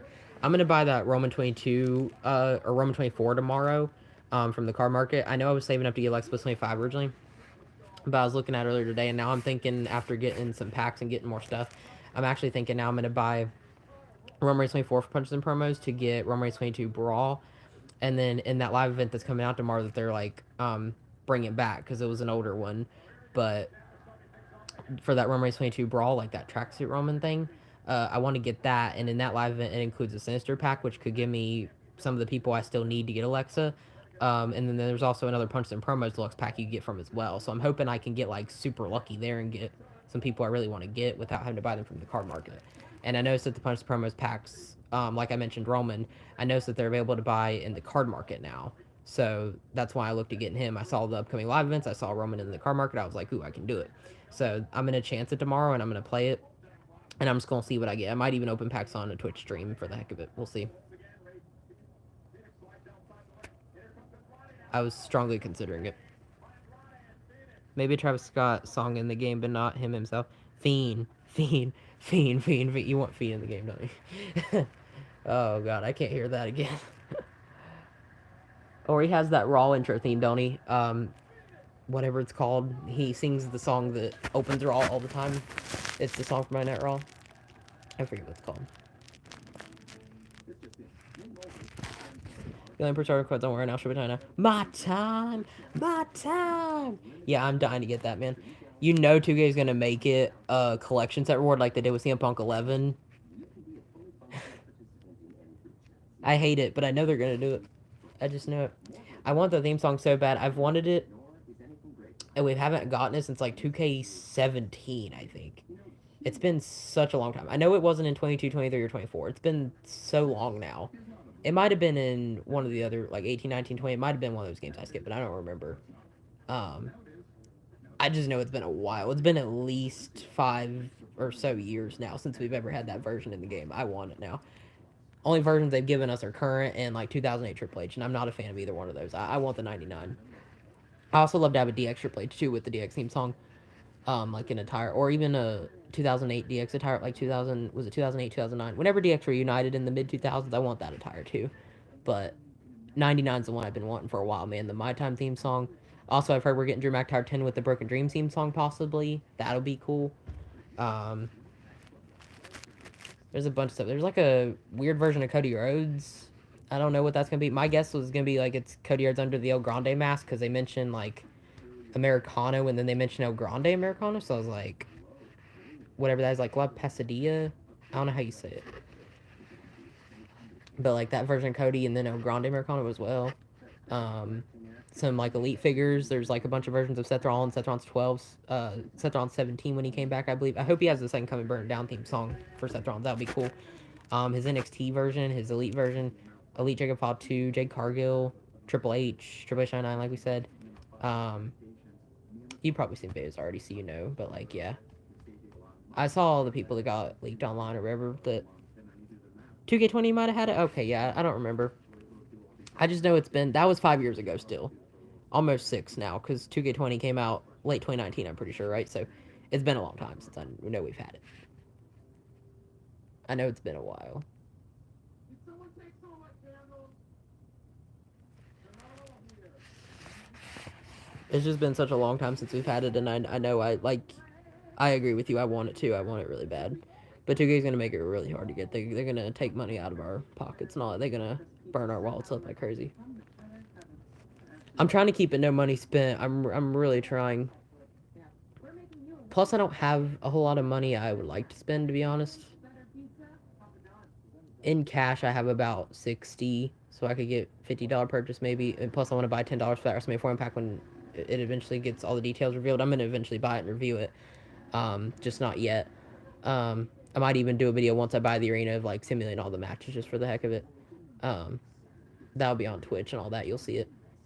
But I'm gonna do that whenever I know for sure what's gonna be in it. I'm gonna wait to buy it because I don't want to buy $10 just for the arena and not get anything else. So I'm gonna wait. 220 was so bad. The funny thing is for me, I never had any issues with it. Truthfully, I also didn't get any of the DLC content, the crazy stuff they had in that game, man.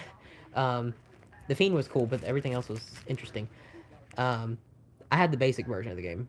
I didn't actually start buying deluxe editions of the game till like 223 because I used to not know what DLC even was. So um, I was a kid and I literally had no idea. Um, but I didn't even start getting. I didn't get the 2K20 deluxe edition, so I had the basic game, and everything worked just fine for me. When it came to the roster, I didn't have. I had bare minimal glitches, no crashing issues that I can recall.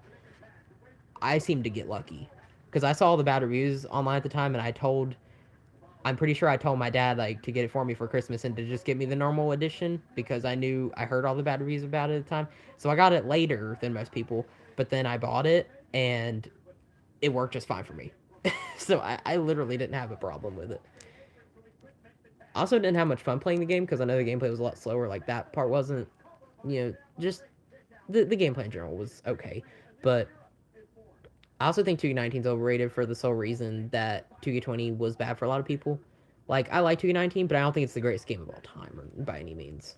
It didn't have everything, especially not everything that we have in 2K25 nowadays. Not everything that we even had as far back as like 2K14. I would say those are the top, 2K19 might make my top three games of all time, potentially. But I would say 2K14, 2K25 are up there for me. Also, I got to try out SVR 2011 still once I get my PS3 back. I got to get going with that. I really want to play SVR games. I got 2010 and 2011, so I'm excited to play those. Especially 2011. I've heard a lot of good things about 2011.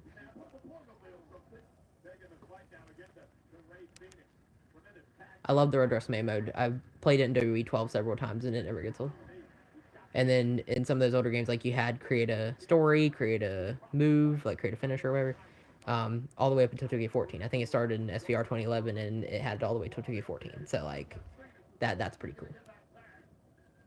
Plus, Red WrestleMania was in some older SVR games too. Like I think they had in 2010, 2009, maybe.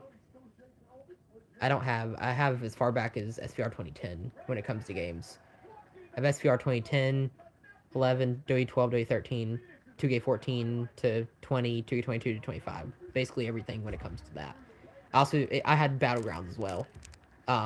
It was a. I hated Battlegrounds more than I hated 2K20. Yeah, I said it. I actually didn't have a problem with 2K20. Battlegrounds, I hated it. I know a lot of people wanted it to be WWE All Stars, which is an older game. I never got to play that, unfortunately. I might try to get that one day. Um, I never had the pleasure of playing All Stars, and gosh, playing Battleground makes me want it less. It was horrible. I played one part of the campaign, like a season mode thing it had, and I was like, I don't know any of the controls. I can't do this. It was bad. And you said WWE 13 was good. Yeah. Um, I like 2K14 better because it's known to be a better game just overall, but I do like 13 as well. I like seeing Punk being on the cover.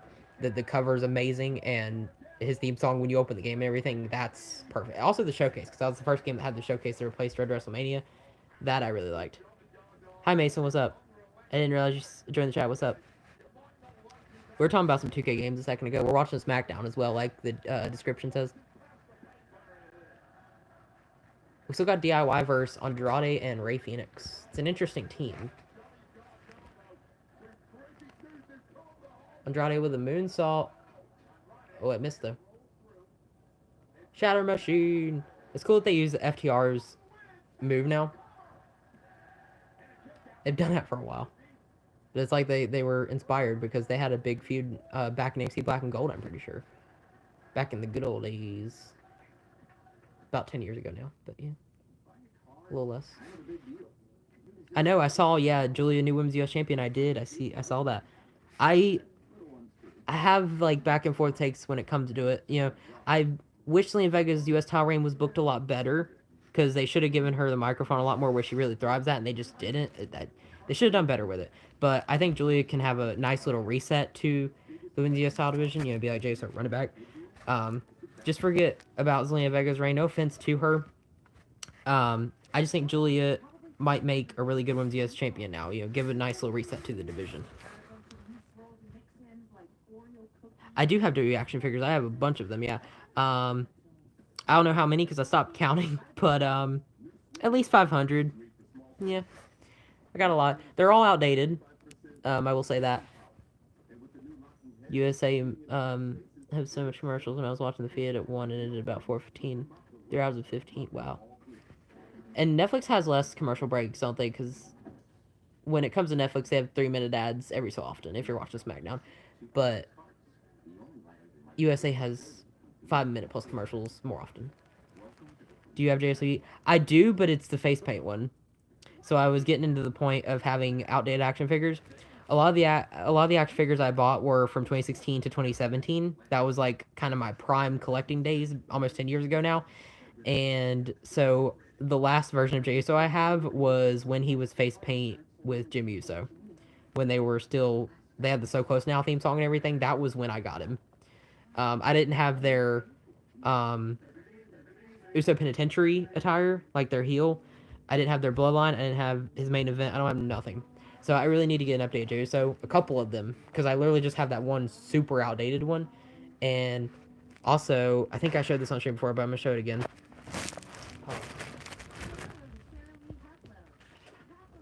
I have this crusher piece that I believe comes with a Jimmy Uso figure.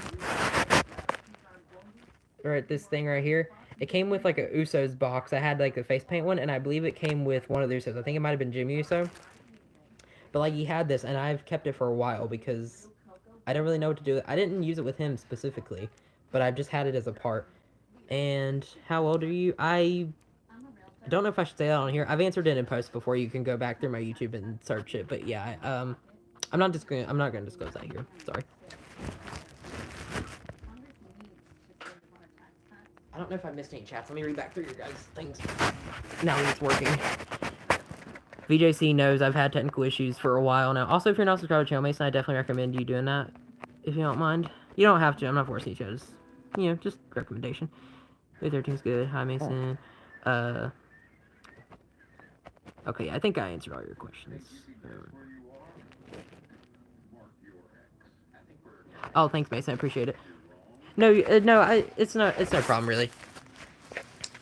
I just like personal stuff, nothing. Oh, weird. I had a thing on my phone. Okay. Yeah, it's nothing personal. It's.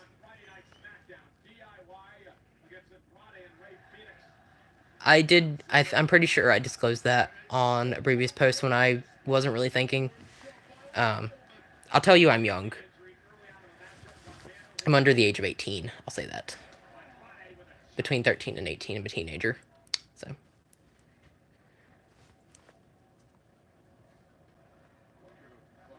I'm trying to do a superplex to Johnny. I don't think that's going to work, though.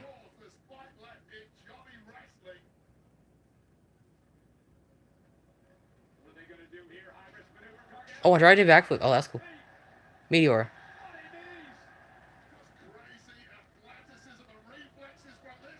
Get to 10,000 subs before the end of 2025. I know my goal is to get to at least 100. I don't know about 10,000. That'd be crazy. I am growing really fast, though, I will say. I've had a ton of support on here, and I am super grateful for all of you guys. Half of y'all are like actually my real life friends because I got a lot of you to subscribe to me, but And like VJC, I know him from like some Discord channels, and um, I think that's mainly how I got him. Yeah, on like YouTube and Discord, and he follows me on Twitch. He's one of my close followers. But then you, Mason, on YouTube, so appreciate it.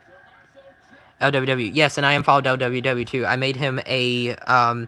I don't know if you mind telling him later if he goes live. I didn't get a chance to talk to him earlier, but I actually made him a moderator on the chat just like he did for me. So if you are in one of his lives, you can tell him I did that for him. I forgot you followed LWW because yeah, I've seen you in the chat before. I remember you now.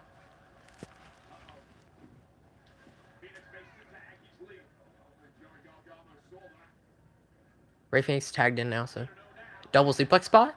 Well, Andrade didn't. I thought Johnny Gargano was going to suplex Andrade in the midst of Ray Phoenix doing that, but he got lucky. We're like halfway through. Yeah, an hour 37 minutes, so we're a little over halfway through Smackdown.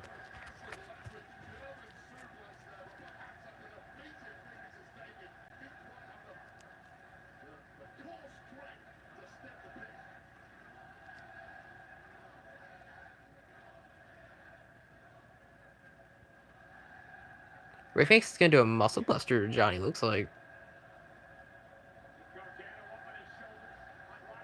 That's not going to work. Oh, no, that was like his finisher.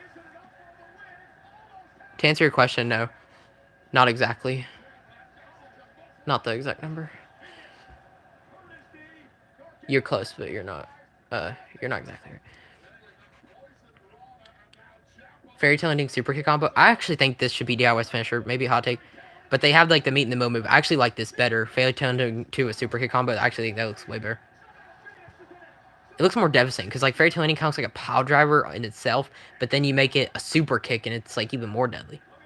And now he's gonna go for Project Chomp, which is like a backbreaker. Oh, got it too. That could be it. Oh, Andre's gonna break it up there. Well, that was close.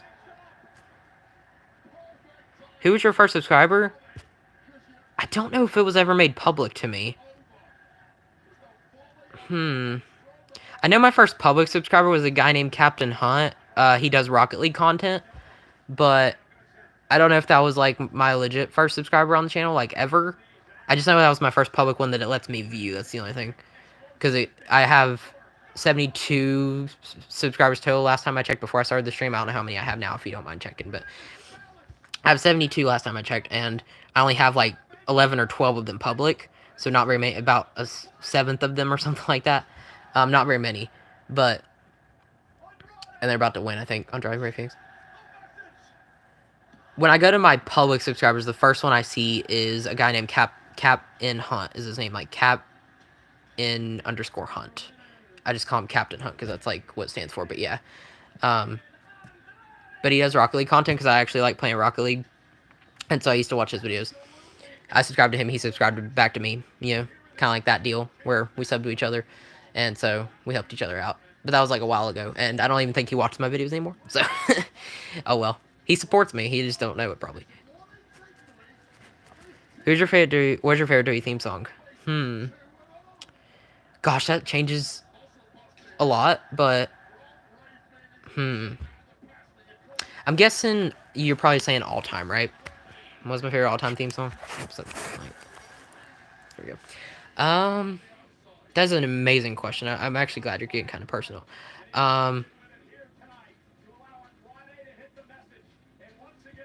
I don't know if this will be my answer all the time, but the one that comes to my mind first thing is Cult of Personality. I think that's one that immediately jumps to mind. I think another good one is Metalingus. That's probably like a top 3. Voices Randy Orton. You know, that's current, but it's still Randy Orton and CM Punk current theme songs are really good though, so I got to give him that. What's another one? Like all of Triple H's theme songs are really good. Whether it's Game King of Kings, My Time we were talking about earlier. All those theme songs are really good. The DX theme song, Shawn Michaels theme song, even. Any of those themes I would say are good. Batista's theme song, the I Walk Alone, that one's good. Even This Fire Burns, CM Punk's older theme song. Oh, that's funny, you just said that. Wow. Yeah, that one I love too, yeah. I like his newer one better, personally. I'd say, it's funny, yours is This Fire Burns, mine's Cult of Personality, because I grew up, after the 2011 Punk era, so I didn't really get to hear that theme song a lot. But just me knowing the lore of it, looking back, I do love that theme song. And it's cool when they played it. I popped when they played it at WrestleMania 41 when they did the Punk promo package, and I was hyped when they did that because I was like, wow, they actually brought that back. I wish they'd have done it during his entrance because then that'd have been even more fitting. But yeah, I think arguably my top two theme songs probably could be both Punk. They could be Cult of Personality and This Fire Burns. I think those two are forever in my head because they're just, I don't know, they're just really good. My first three action figures were John Cena, The Rock, and Triple H. My first five action figures, I'll tell you, because I opened them after one after another. Um, you have three. I'm going to say five, though. I opened Bray Wyatt, was technically number one, so holds a special place in my heart. R.I.P. Bray Wyatt. John Cena. And then also a 345, The New Day. Big E, Kofi Kingston, Xavier Woods. That was actually my first five. I had Bray Wyatt. It was like either a World's action figure. John Cena. And then The New Day. When they had their... It was like a blue tights attire. It was pre-WrestleMania 32 because I got it in Christmas 2015, I believe. That was like when I first started collecting. But yeah, it was Bray Wyatt, John Cena, and The New Day. And I resonate with that Bray Wyatt action figure because they actually, I don't know if you play WWE 225 or not, but they actually have this Elite Bray Wyatt card in there. And it has his Live in Fear theme song in there and everything with the lantern. And so I resonate with that because that was literally the first action figure I ever opened. And I just get nostalgic thinking about that. Yeah. It's fine if you don't. I just like, and RIP Bray Wyatt, yeah. For real though, like I resonate with him a lot now because of that. It's like I get kind of sad thinking about that, to be honest. I wish he was still here, man. The His last match with LA Knight was kind of a bit of a letdown, you know. And it is expensive, yeah. I got the deluxe edition, the Demi edition, which is still my profile, ironically, even though I don't play much gaming on the channel much. Um, I did a couple because one guy requested it, but I like to do more of my gaming content on Twitch now. Um, the funny thing is, I still left OE225 as my profile here on YouTube. I might change it soon. If I don't know if you have any ideas on what you want me to change it to, but I never changed it, so it's just like that at the moment. And also RP. Yeah, I love the Bray Wyatt song too. The Eater of Worlds theme, the Live in Fear theme, I think it's what it's called. Yeah, I like that theme. Also RP Eddie. I was gonna say Mason. Yeah, I wish I got to see Eddie Guerrero in my time, man, because he was good. He was funny. The light cheat steal, and he'd always throw a chair at someone and fall down. Like that'd be so cool. If Eddie and Dom were still around right now, that would be so cool to see. If they had I say a love triangle, but like a family triangle connection of some sorts with Eddie, Dom, and Ray. If they were all connected somehow, that would be so cool to see in current time. But sadly, the universe has to take it away from us, you know. He lies, he cheats, he steals. Yeah. Viva la Laza. Yeah. It's funny because I still have um, the Dead Man edition of 25 is my profile here on YouTube, even though like I said, I try not to do much gaming content on the channel. Oh, wait, what? Cena sucks on the... Is that the Jimmy Kimmel show, I think? Oh, no, Stephen Colbert. That's it, yeah. The other one. Let's go, Cena. Cena sucks. What's your worst theme song?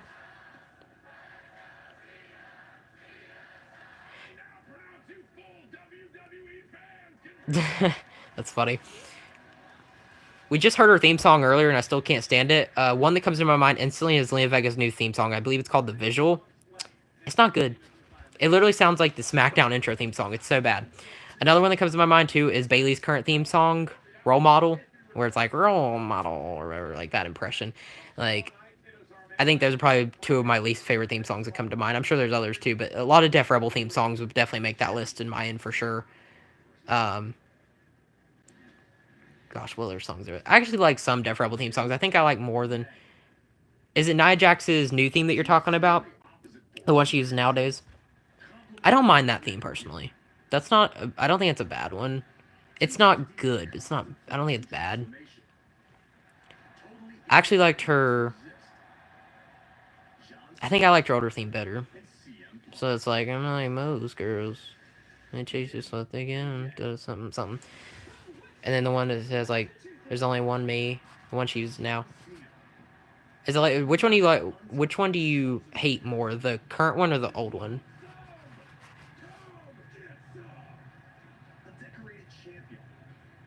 I'm excited to see that John Cena CM Punk segment later tonight, because I already I saw part of it. I haven't watched the full thing yet, though. He said, I don't know.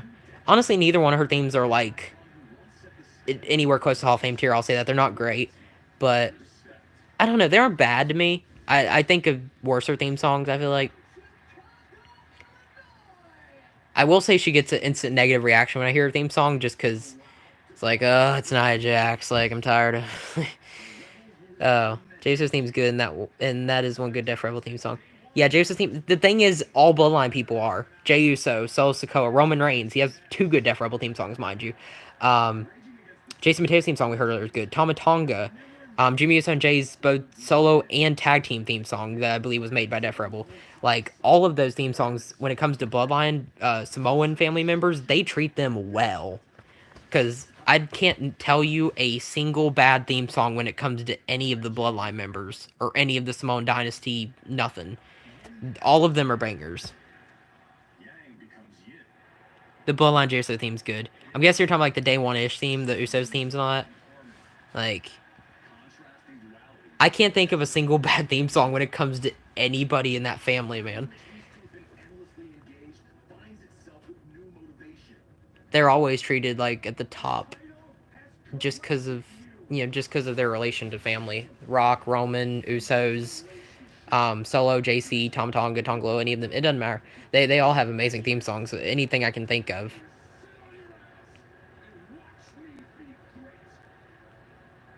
It's crazy how yin and yang can swap after all these years.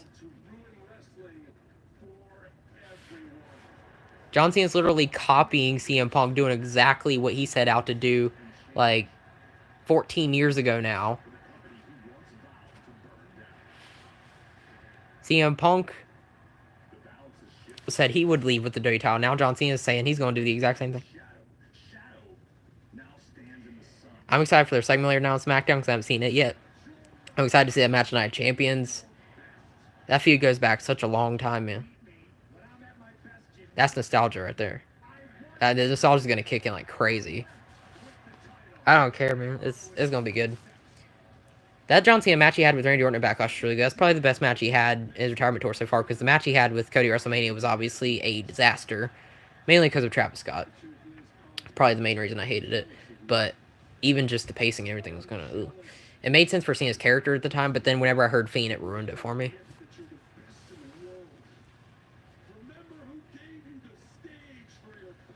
Cena's pipe bomb too, man. Copied Punk pretty much almost identically. Except he didn't go on the ramp, he did on the middle rope, but pretty much very, very similar to... Before it was Punk that helped Truth put Cena through a table, and then Punk walked up to the ramp and did it. This time it was Cena put Punk through a table, and he sat there and did the pipe bomb. So it's basically a complete 180 of what happened in 2011 when Punk cut the pipe bomb.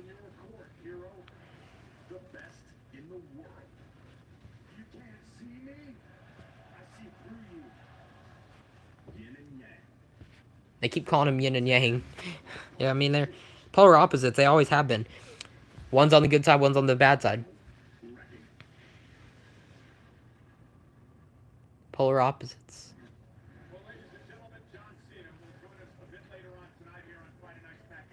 Are you asking VJC if he wants to be friends? Are you asking... Are you asking me or VJC or both of us? Oh, Truth, that... I forgot that Truth was in both pipe bombs. Yeah, he was. He was involved because Truth put Cena through a table in 2011, and then now Truth got like hit from the belt from Cena. But now, what's up? Truth's here now. Oh, I mean, I don't know what you mean, I guess, because like, over YouTube, I guess, but sure. I'd say we're friends. If you're subscribed to me, we're friends. I don't know if I'm subscribed to you. I'll have to check.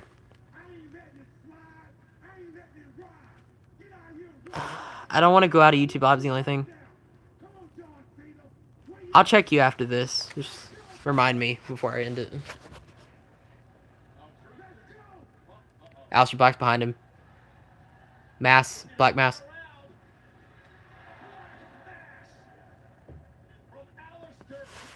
Well, I think this is going to be a temporary feud until, I think it's going to be a temporary feud until Truth eventually goes back after him. At least it gives something for Hasselbeck to do.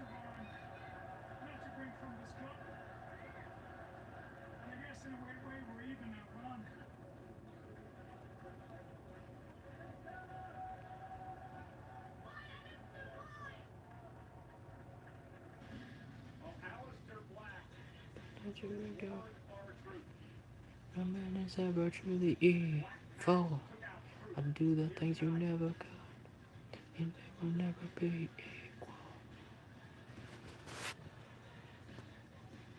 Yeah, it's crazy how Truth was in both Pride Bombs. He was a pivotal part in both of them. He knocked out Cena in 2011, and then he got knocked out by Cena. You know, full circle moment there in last week in 2025. That crazy ending last week, man. Now we got Street Profits then Smackdown tag titles against Y6. Yeah, I'll remember to try to do it at the end. I don't want to.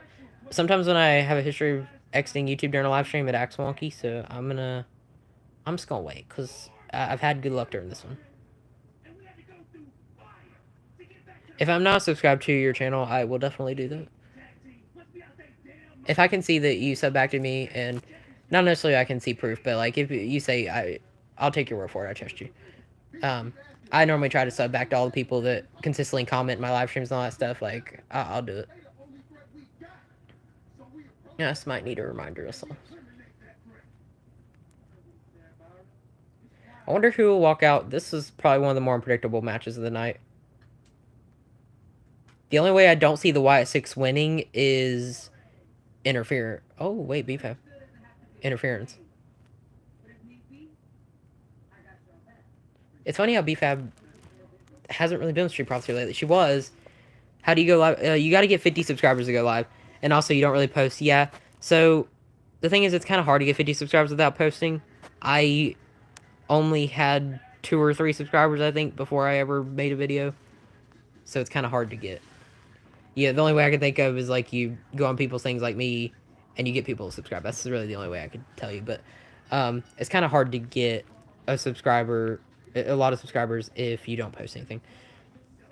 I know a lot of people don't want to be content creators. They just want to watch. And I watched for a long time. I didn't make videos until literally the beginning of the year. So, for one, oh, are y'all still there? Oh, my thing just said reconnecting. What the heck? But by the way, you go live. I think I said it right, but you have to have 50 subscribers to go live, and it normally takes a couple days to register. Like for me, it took 48 to 72 hours. I got 50 subscribers, and it took a couple days. I don't like it. I like they're bringing the VJC. I like they're bringing the swag theme the most, and I also liked the older version of this song, the one that they used for a little bit with Bobby Lashley.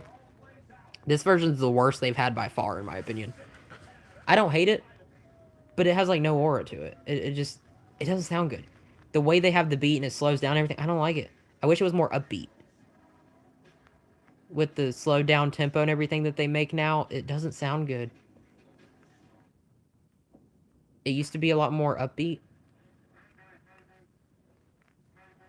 I know the Bring the Swag theme song didn't really fit their current vibe they had going on, their current, I guess, gimmick you could say, but I do kind of miss the theme song compared to the one they're using now, I agree.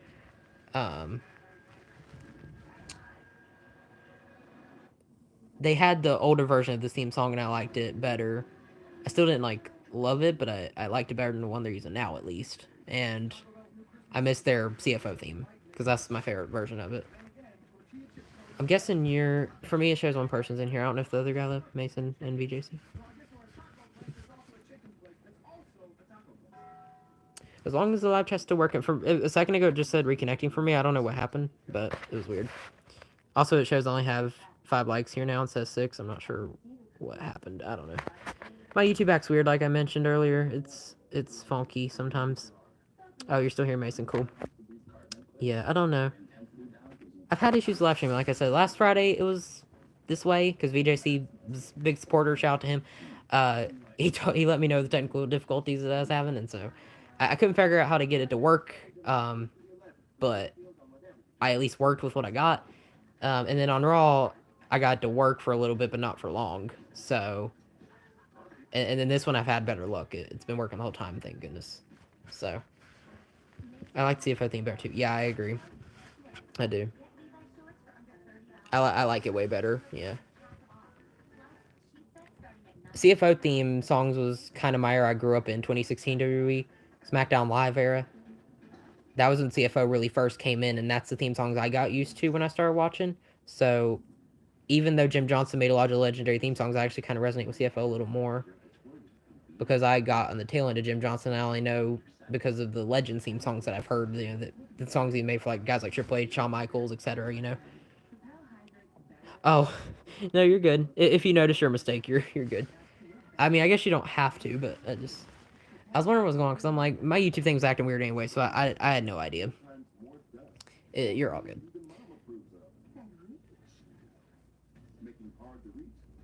I definitely think we'll get to. I don't know if we'll get to 10,000 really, like you said, because that's a huge goal. Let alone like I'd maybe say at most 1,000, but 10,000 is kind of crazy for 2025. I'm gonna probably get 10,000 by the year, maybe 26 if I'm lucky, maybe 2026, 2027, something like that. 100 definitely by the end of the year, preferably the next few months. Hopefully, like by October, I would say. Within the next 3 or 4 months would be preferred. So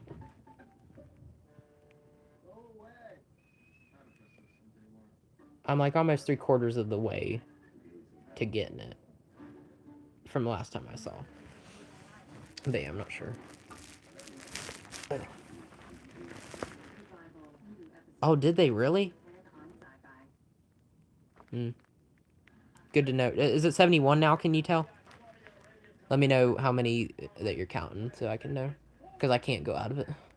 I mean, I can, but I don't want to. It acts weird when I do. It acts weird when I don't, so who knows. 71, okay. That's interesting, because earlier it said 72, so I wonder what happened. I know who my biggest supporters are. I immediately think of guys like you, VJC, LWW. You guys are like my top three I can think of for sure. And then I have a lot of my friends who subscribe to the channel that I don't know if they watch me for my WWE content. I told them to, but they probably don't care. Because a lot of them are actually theater kids that I go to school with. So like they watch a bunch of theater slash drama, not so much wrestling. I don't have that in common. But then also that one guy I was talking about earlier that I was watching Rocket League with, I don't know. 72 me, yeah. Oh, am I back to 72 now? Oh gosh. Yeah, that Kevin Owens interview is actually really good. I recommend checking it. He did one with Kevin Owens, Amy Priest, and Brandy with his wife. Aleister Black's backstage now. Oh, Damian Priest. Oh, it's still 71. Okay. That's all good. That's all good. I'm just glad you checked. We'll get there.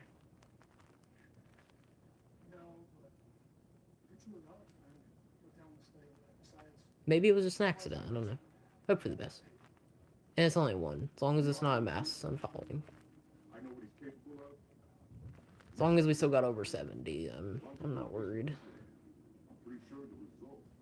Just make sure y'all are. Sometimes YouTube unsubscribes people and those people don't. Ooh, is it like a glitch or you saying, VJC? So like sometimes YouTube unsubscribes people and those people don't. Happen to another YouTuber that I watch. I really hope I'm not experiencing that. Actually, I guess I kind of am because I hope nobody did that on purpose. So part of me does hope that happened, but I hope that didn't happen regardless. Whatever way it happened, I don't know. It's all good. I mean, it's not a big deal. Yeah, I wonder what happened.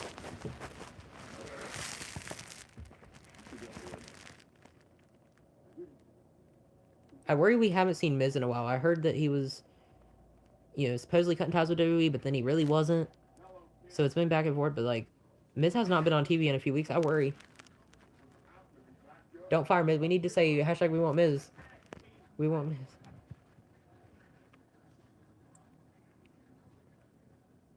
Do you think the Y6 actually have a chance? Oh, he was released. Do you know for sure? Hashtag Miz. I think you meant to say Miz, yeah. The Y6 are. They're here. We're here. I can see him. Oh no, never mind. That's the entrance. That's eeriness. Bray Wyatt style there. Mrs. filming a TV show requires. Oh yeah. Oh, okay. That's right. I forgot about that. He had a TV show. I was wondering why he didn't show up. Because I heard the same thing you did, Mason. I heard that he may or may not have gotten released. That he took off his socials or something like that. I heard about it. But then I also heard a report, later on after the fact that it really wasn't a big deal that he's still with WWE. So last I heard, he's still with them. He just might be filming a TV show like VJC says. The only thing. What I was gonna say is, do you think that the White Chicks might actually have a chance of winning the tag titles? I wonder. The only way I see them not winning is if there's interference from the tag division, like DIY Motor City, all of them come out, Fraxium and stuff. That's the only way I don't see them winning. Hashtag Brock. Yeah, he's got some stuff going on, so we want Roman. I definitely want Roman to come back big time. I'm hoping he maybe even comes back as soon as tomorrow night Champions. I hope. Because I do kind of miss Roman. Dewey's not the same without him. I'm not a big Roman Reigns fan, and I still have to say that I miss Roman. We haven't seen him since the Raw after WrestleMania 41. It's been months now. With John Moxley, yes, and I don't want to get my hopes up because it's probably never going to happen. Sadly, I've heard that his AEW contract's going to be going on until at least 2027, so that's 2 years from now. And who knows if Roman Reigns will be retired in 2026? We may never get it. So, because I heard that Roman Reigns might be retiring probably WrestleMania 42 or sometime in 2026, like sometime mid 2026, WrestleMania 42 or maybe SummerSlam 2026. And Moxley can't come back yet, so that it's something I want because I don't know anybody who wouldn't want. I actually want Dean Ambrose back because I like Dean Ambrose a lot more than John Moxley, but I don't know if we're ever gonna get it. I'd love to have John Moxley back. I'd love to have, an underrated name in my opinion. I know he had an injury that I heard, and now I don't know. But one guy I want to see is Keith Lee. He was former double NXT champion, and the main roster, Vince ruined him on the main roster with like that Bearcat gimmick. I'd love to see how Keith Lee could thrive under the Triple H regime, or even if he went back down to Shawn Michaels NXT, it wouldn't be bad either. Like Keith Lee's one of those guys. Also, Adam Cole, if he didn't have, or even the rest of the Undisputed Kingdom, Undisputed Era, whatever you want to call them, bring them back to WWE as well, because I'd love to see how Adam Cole would go in the current main roster under Triple H. A lot of the NXT guys I can think of that got ruined. Toni Storm, even under her timeless gimmick that she's got going on now, I love her. There's a lot of AEW guys that I'd love to see. There's a lot of guys that got released like recently that I'd love to see back too. Like I wish Braun Strowman didn't get released. I wish Cora Jade didn't get released. Shotzi and Gigi Dolan, like I wish none of them got released. Most of the Machine Guns are coming out now. Speaking of, there's interference possibly. Fraxium and Garza, yeah. So, and also DIY. So there's probably going to be interference to help Street Profits retain. That's probably going to be the only way the White Six don't win this. It would be cool. What I'd love to see is if the White Six win the tag titles right now, and then there's a blackout and they disappear. Oh yeah, you mentioned some good names too. Let me scroll back up again. Fun Face with John. He has been in AEW more than Samoa Joe. Oh yeah, Samoa Joe's a big one. Yes. Omos, Bobby Lashley for sure. The whole Hurt business. I heard Cedric Alexander's in TNA now. Bobby Lashley, Shelton Benjamin, even MVP I wouldn't mind either. Omos as well. Omos never got released from WWE. We just haven't seen him in a long time. Omos is still supposedly under contract with WWE. He literally just signed a new deal. He was on Chris Van Vliet, I think I heard it from. And Omos is still with WWE, even though you never see him. He's still there for some reason. I wish Bray Wyatt could have been with the Wyatts. I know, right? Wyatt 6 would have been perfect because they only have 5 members. They need, I think, the next best member to get, since we can't have Bray Wyatt, sadly, I think the next best option would be Alexa Bliss. Even though she's doing her thing with Charlotte now, like, that's probably the next best thing. I really hate how AEW's using Adam Cole. I agree, man. If he was in WWE right now, I guarantee you he'd probably be at the top of the mid-card division. He'd probably beat Dom for the IC title, or maybe, probably not Jacob for the US title, but maybe IC champion would be nice. Or even run back a reign as NXT champion. He had a really dominant reign as NXT champion when he was in black and gold, so make him there,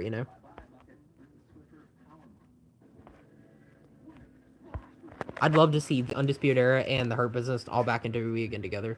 Those two factions specifically, I think they would be good right now.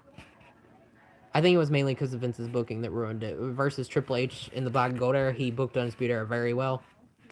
And when it came to her business, that was also under Vince, and he didn't give them the freedom that they wanted. So I think if they were in WWE now, I think it would be a lot better because late Vince, we can all agree, just wasn't very good. It's crazy how a lot of people get nostalgic for Vince. They don't like Triple H's long term storytelling, but honestly, it's better than what we had with Vince. And from like 2020 to, well, like maybe 2019. 2019 wasn't really a good year. Like 2019 to 2022 ish wasn't a very good time for WWE. Pretty much till Cody Rhodes came back at WrestleMania 30 in 2022. Like that was really when it started to get interesting again. Um, and pretty much since Cody, like I guess Cody's towering from WrestleMania 40 to 41, you could say was kind of meh. He had a good feud with AJ Styles and Kevin Owens.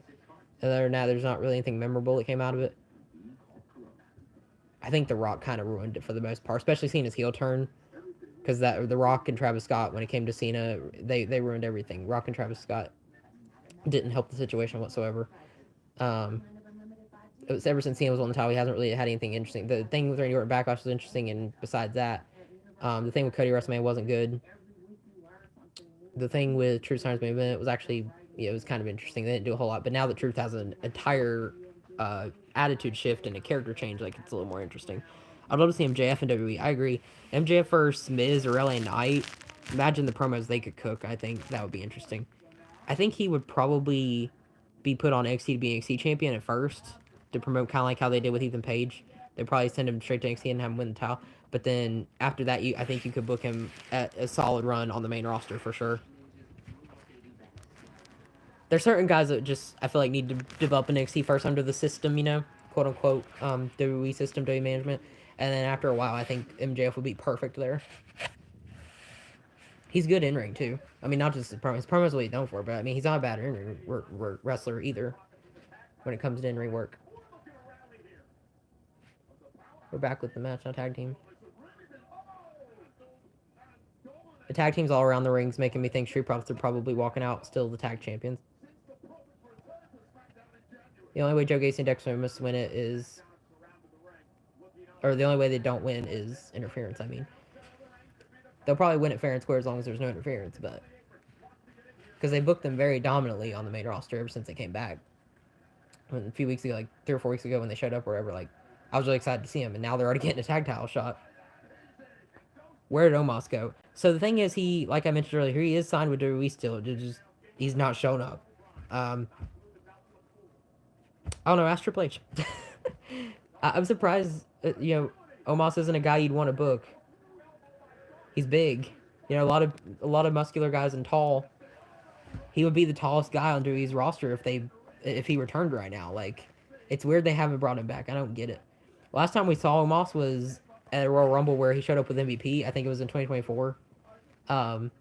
Which is funny because now MVP's not there anymore. But like, the or Dexter Lumis got put up at Garza. Ref didn't see it.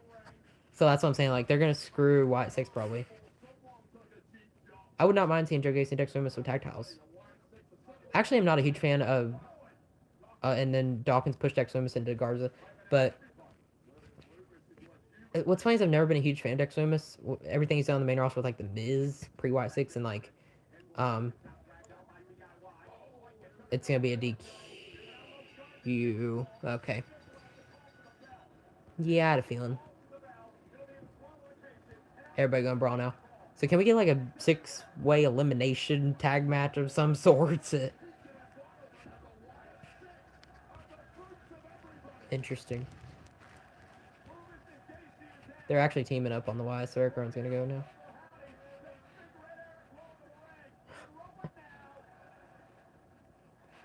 Eric Rowan would not be in WWE. Like, I love Eric Rowan, but he would not be in the WWE right now if it wasn't for his connection with Bray Wyatt and Luke Harper and the Wyatts, because RIP to both of them. But yeah, Eric Rowan's not really. I don't think he's that great. The only reason WWE brought him back was because of Uncle Howdy and this group. Now they're all teaming up on him. They're kind of making the Y6 look. I mean, actually, they're strong because they had to have 4 guys to take them on, to be fair. But and Frazier never slows down. We all know that. Uh-oh. Rowan's gonna body him. Took all those guys to take him down. We need Fastlane back in Battleground. It's funny because they use those as NXT PLEs now. It's actually funny you say that. Battleground is like an NXT thing. And Fastlane, I'm not sure. Fastlane used to be a thing in 2016 where it'd be like in between Royal Rumble, WrestleMania. It was kind of like the replacement for Chamber there for a minute. Or I think they might have had both of them. I don't remember now, but I think Fastlane would be a good thing to have mid-year between WrestleMania and SummerSlam. It would be kind of like in a Science Man event position now, where like I think Fastlane would be a good replacement. Montez Ford's going to do a signature corner fly. Oh my gosh, he's crazy athletic. You know, he deserves a solo push.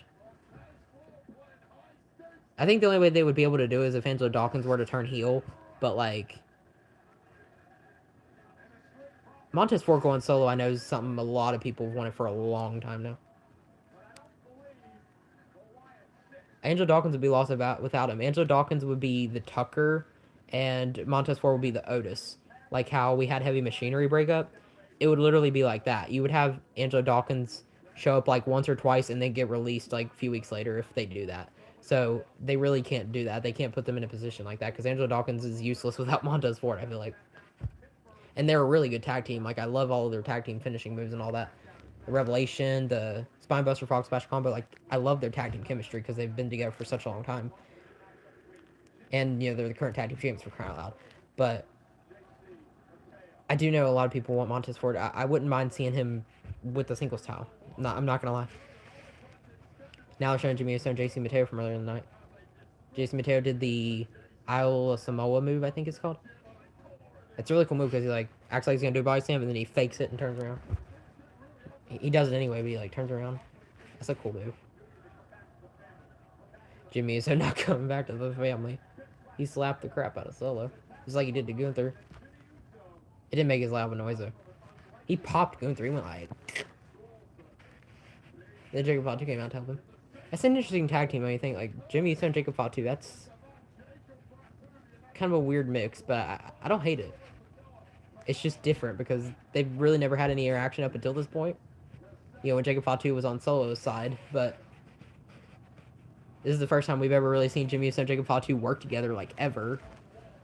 The thing they started doing last week where Jimmy Uso saved him, so it's interesting, I'll say.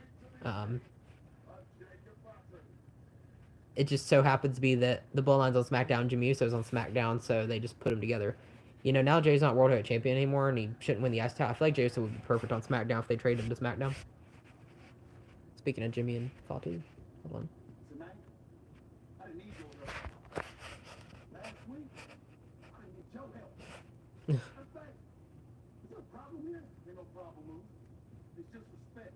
I give respect where it's due. And the way you stepping up to Solo, that's what I should have done a long time ago. That's all I'm saying. Okay. Okay. Check this out. If you just get in where you fit in, and we can be all right with you. Tip 15. You feel me?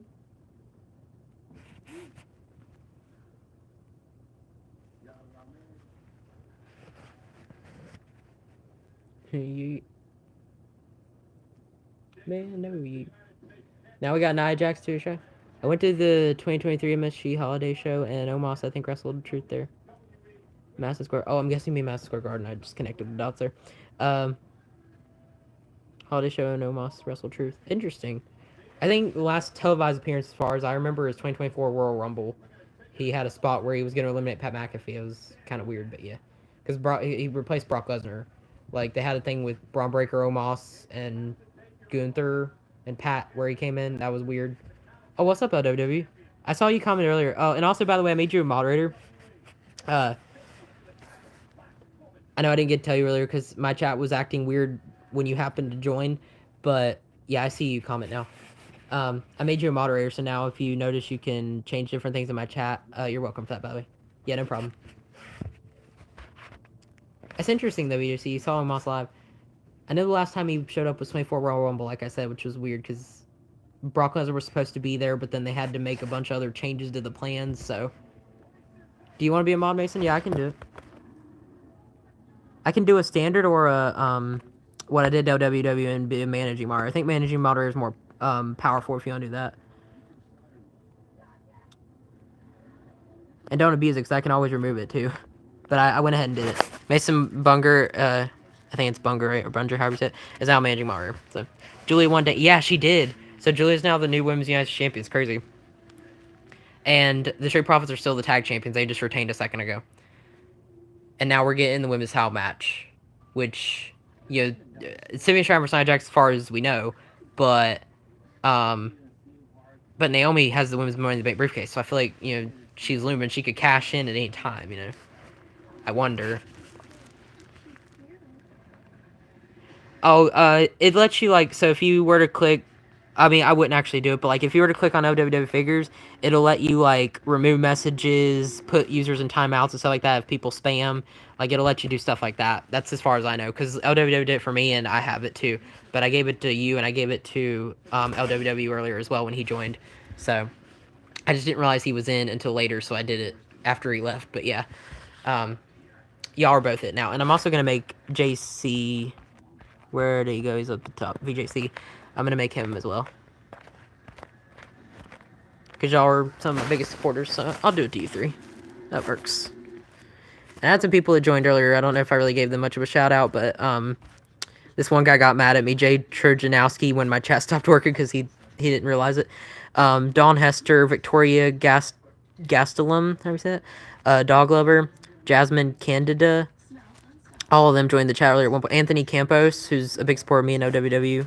Shout out to him. And then you three. Mason, VJC, and LWW Figures. All three of you guys. Go back up here. I'm excited for Nia Jax versus Tiffany. Yeah, I honestly am too. I think the possibly Naomi cashing in is probably what's intriguing to me, because I think that could happen tonight, possibly.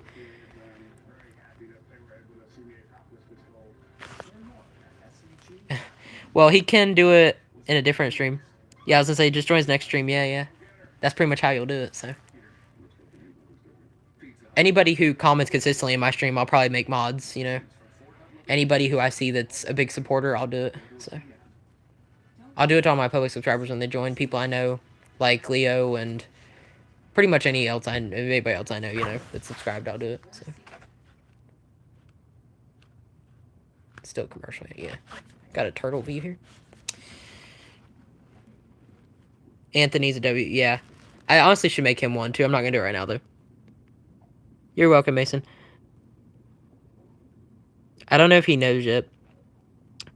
I'm guessing you're asking how WWE wins the next live stream is. I don't know. He'll have to tell you. Can I get your PlayStation name? PS. Okay, so the thing is, I don't have a PS5.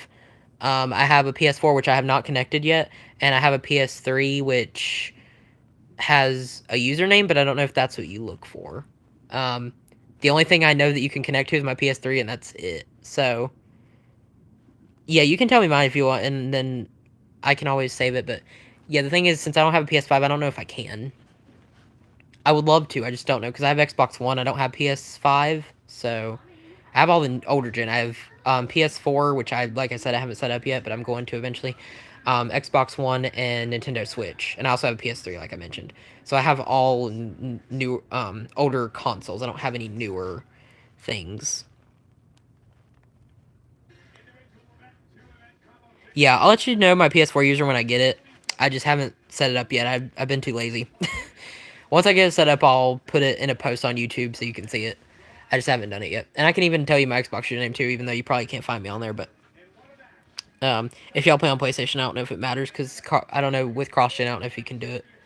I play like a lot of wrestling games, like I mentioned earlier. I have all the way from SVR 2010 to W225. Like, I play just about everything. So I got a lot of stuff. And now we're starting about to anyway. Timmy Shrine's about to come out still, but Timmy Shrine versus Nia Jax Women's Championship. And I believe it's the last woman standing match, too. This might take a bit. We got this, and then we got the Cena Punk segment still to come as well. I feel like last woman standing is a perfect stipulation for Naomi to cash in on. That's why I see that happening, because it's no DQ, so anything could happen. Back in January of 2025, Tiffany Stratton would cash in. Yeah, if you put your name in LWW, I can screenshot it. That's no big deal. I just have to get it. It's the only problem. You know, I'd have to buy it. And then that leads me into VJC's question. If you were to get one of the newer consoles, what one would you like? Did you? I didn't see where you typed LWW. Did you type in your PS name? I didn't see it. Weird. Um, LWW needed face reveal. I don't know why he hadn't done it. He didn't say why. I don't want to get too personal with him though. But if you're to get one of the new consoles, which one do you like? I want to answer that question real quick. There's either the thing, there's a bonus with Xbox where like I'm not face revealing. There's a bonus I have with Xbox where like, you switch to new gen and I'm pretty sure you can save a lot of your space and everything. Like the games that you can play on Xbox One, you can play on newer gen and stuff too. Um, it like pretty much transfers right over. So that's kind of what I like. But then there's also PS5, which Leo plays and you guys play, so I'd actually like to do that just as much. Plus, I have PS3, PS4 I can add to my PS collection, I feel like. I've gotten so much more used to Xbox now because I've used it for so much longer. The PS3 is what I used, and it's kind of outdated now because I don't know how to make friends on there. I'm limited on what I can do on my PS3 other than just play games offline and stuff like that. But part of me wants to play a PS5 because I can play with you guys, I know. Maybe once I get to like 10,000 if I ever do. I feel like that's a good compromise. 10,000, or maybe even like he said a million. I feel like at a million, if you haven't already, you definitely should. Maybe 10,000 though, maybe like 50K, maybe something like that. You don't have to because it's obviously your decision, it's your channel. But yeah, I figured I was gonna do it when I wanted to get to 50 because I immediately wanted to do live streams and watch stuff with you like this with you guys. When it comes to me not making as much action figure content, I didn't necessarily. You don't have to force yourself to do face reveals with you doing action figure content, so it works in your favor. But for me, I show my face just to like. I feel like it's better interaction when it comes to stuff like this. I won't when I do action figure videos because it would just be a ring setup and you see what it is. Like I would do that, but if someone says they improve things, I can put them in time out. Yeah, and LWW I'm sure knows how to do it too if you don't catch it.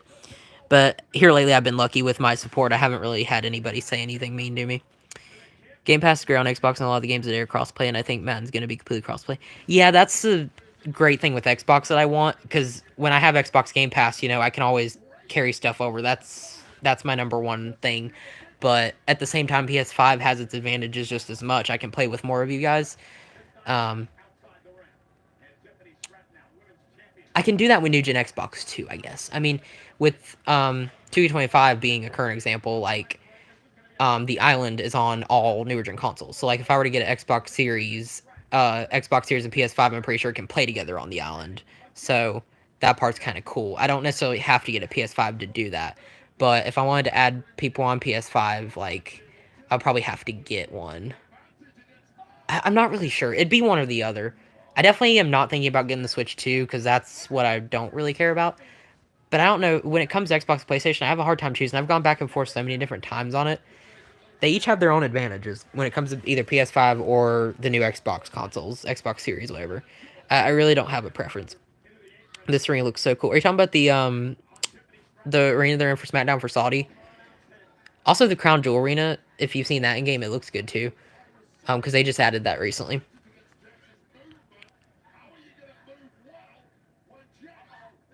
Yeah, yeah. It does kind of look like the Crown Jewel. Because they're in Riyadh, so I'm pretty sure it's the exact same stage and everything. So, like, because Crown Jewel's in Riyadh, I'm pretty sure it's meant to be that way. Series S is probably the cheapest. I might go with that then. If that's cheaper than PS5, then I might do that. Because I have to count in price too, I'm sure. I don't want to have to spend a lot of money on it. I know they're probably all like maybe $500 from it. They're probably all stupid expensive, but if I can get the cheapest thing, that would be great. Yeah. I watched all of Crown Jewel. Yeah. I'm excited for the lot of matches we're getting on Night Champions tomorrow. There's only one I don't like. The Rhea Ripley vs. Ricardo against Street Fight match is one I probably don't care about because we've seen that so many times now. We even had one of those, like on Raw one time. I don't know if y'all remember, but this is literally a repeat of what they've done previously, so I don't get it. But the other matches on Night Champions tomorrow, there's like 6 matches, and I'm excited about at least 5 of them, I think. The Series S is digital only. Good to know. Yeah, I might have to ask you for advice closer time whenever I'm going to buy it. Because you might be able to let me know what would be better. What do you play, BJC? Do you play PS as well? Or do you have Xbox? I'm guessing maybe Xbox if what you're saying is true, because you probably know. Crown Jewel sucked, Roman getting pinned. Hopefully Hikuleo debuts. I could see Hikuleo debuting tomorrow during Jacob's solo because we're getting that match tomorrow for the U.S. title. I could see Hikuleo debuting as soon as tomorrow. Oh, yo, RJ, I haven't seen you in the chat. What's up? Yeah, I am enjoying SmackDown right now. I'm watching it live on USA. I didn't see hardly any highlights yet. Before, I saw a little bit, but not much. I saw Julia won the U.S. title, and I saw a little bit of the Punk Cena segment. But other than that, I am spoiler free. So, and I already saw most of it. I'll make you a moderator, RJ, too, for that because I know I watch your videos all the time. I actually haven't really seen you much in my chat here lately, but it's good to see you, man. I tried to tune into your live streams like before I started doing my own thing, you know. So before I started doing them myself, I started tuning into yours. So it was fun. Gotcha. Yeah. Yeah. I mean, we all get busy, man. I do appreciate you joining, though. It's nice. Everybody's welcoming us. That's nice. Thank you, guys. In fact, I was playing my GM yesterday and she was my women's United champion. Now she actually is. Oh, Julia? Yeah. That's a coincidence, huh? It's like you're playing my GM and Julia becomes women's United champion and they're like, oh, wait. I can replicate in real life now. That's crazy. Something did something weird on my computer. That's weird. I still got 6 likes on the live stream, too. That's really good for me. I think a lot of my live streams on average, like I mentioned earlier, get 4 or 5 or something like that. 6 is pretty good for me. I left the lot. Oh. You're all good, Mason. You don't, I know YouTube, for some reason, acts weird on my end. I don't know if it does for you, but look for new jobs, so I've not been around. Oh, okay. Yeah, but something's wrong. Tonga was world champ. Oh. Well, what was wrong about that, LWW? I think that's actually genius. If you did that on purpose, that's like the best thing you could do. I acknowledge Tonga, you know. Dogalo. That's fine. I guarantee you he's gonna hold that World Heavyweight Championship for probably 2,000 days, or maybe 1,516 days. Hold it 200 days longer than Roman Reigns ever did. Oh, brother. Tongalo was the GOAT, man. He's the GOAT of botches, yeah.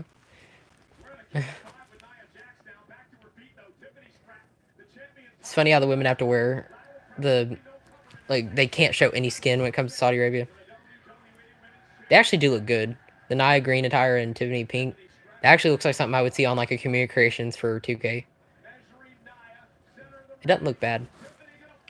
I wonder where the Tongans are at. I know the Tongalo had a really bad injury, like a hip bicep. I think it was bicep injury, torn bicep, something like that. And Tonga had a hand injury, as far as I know.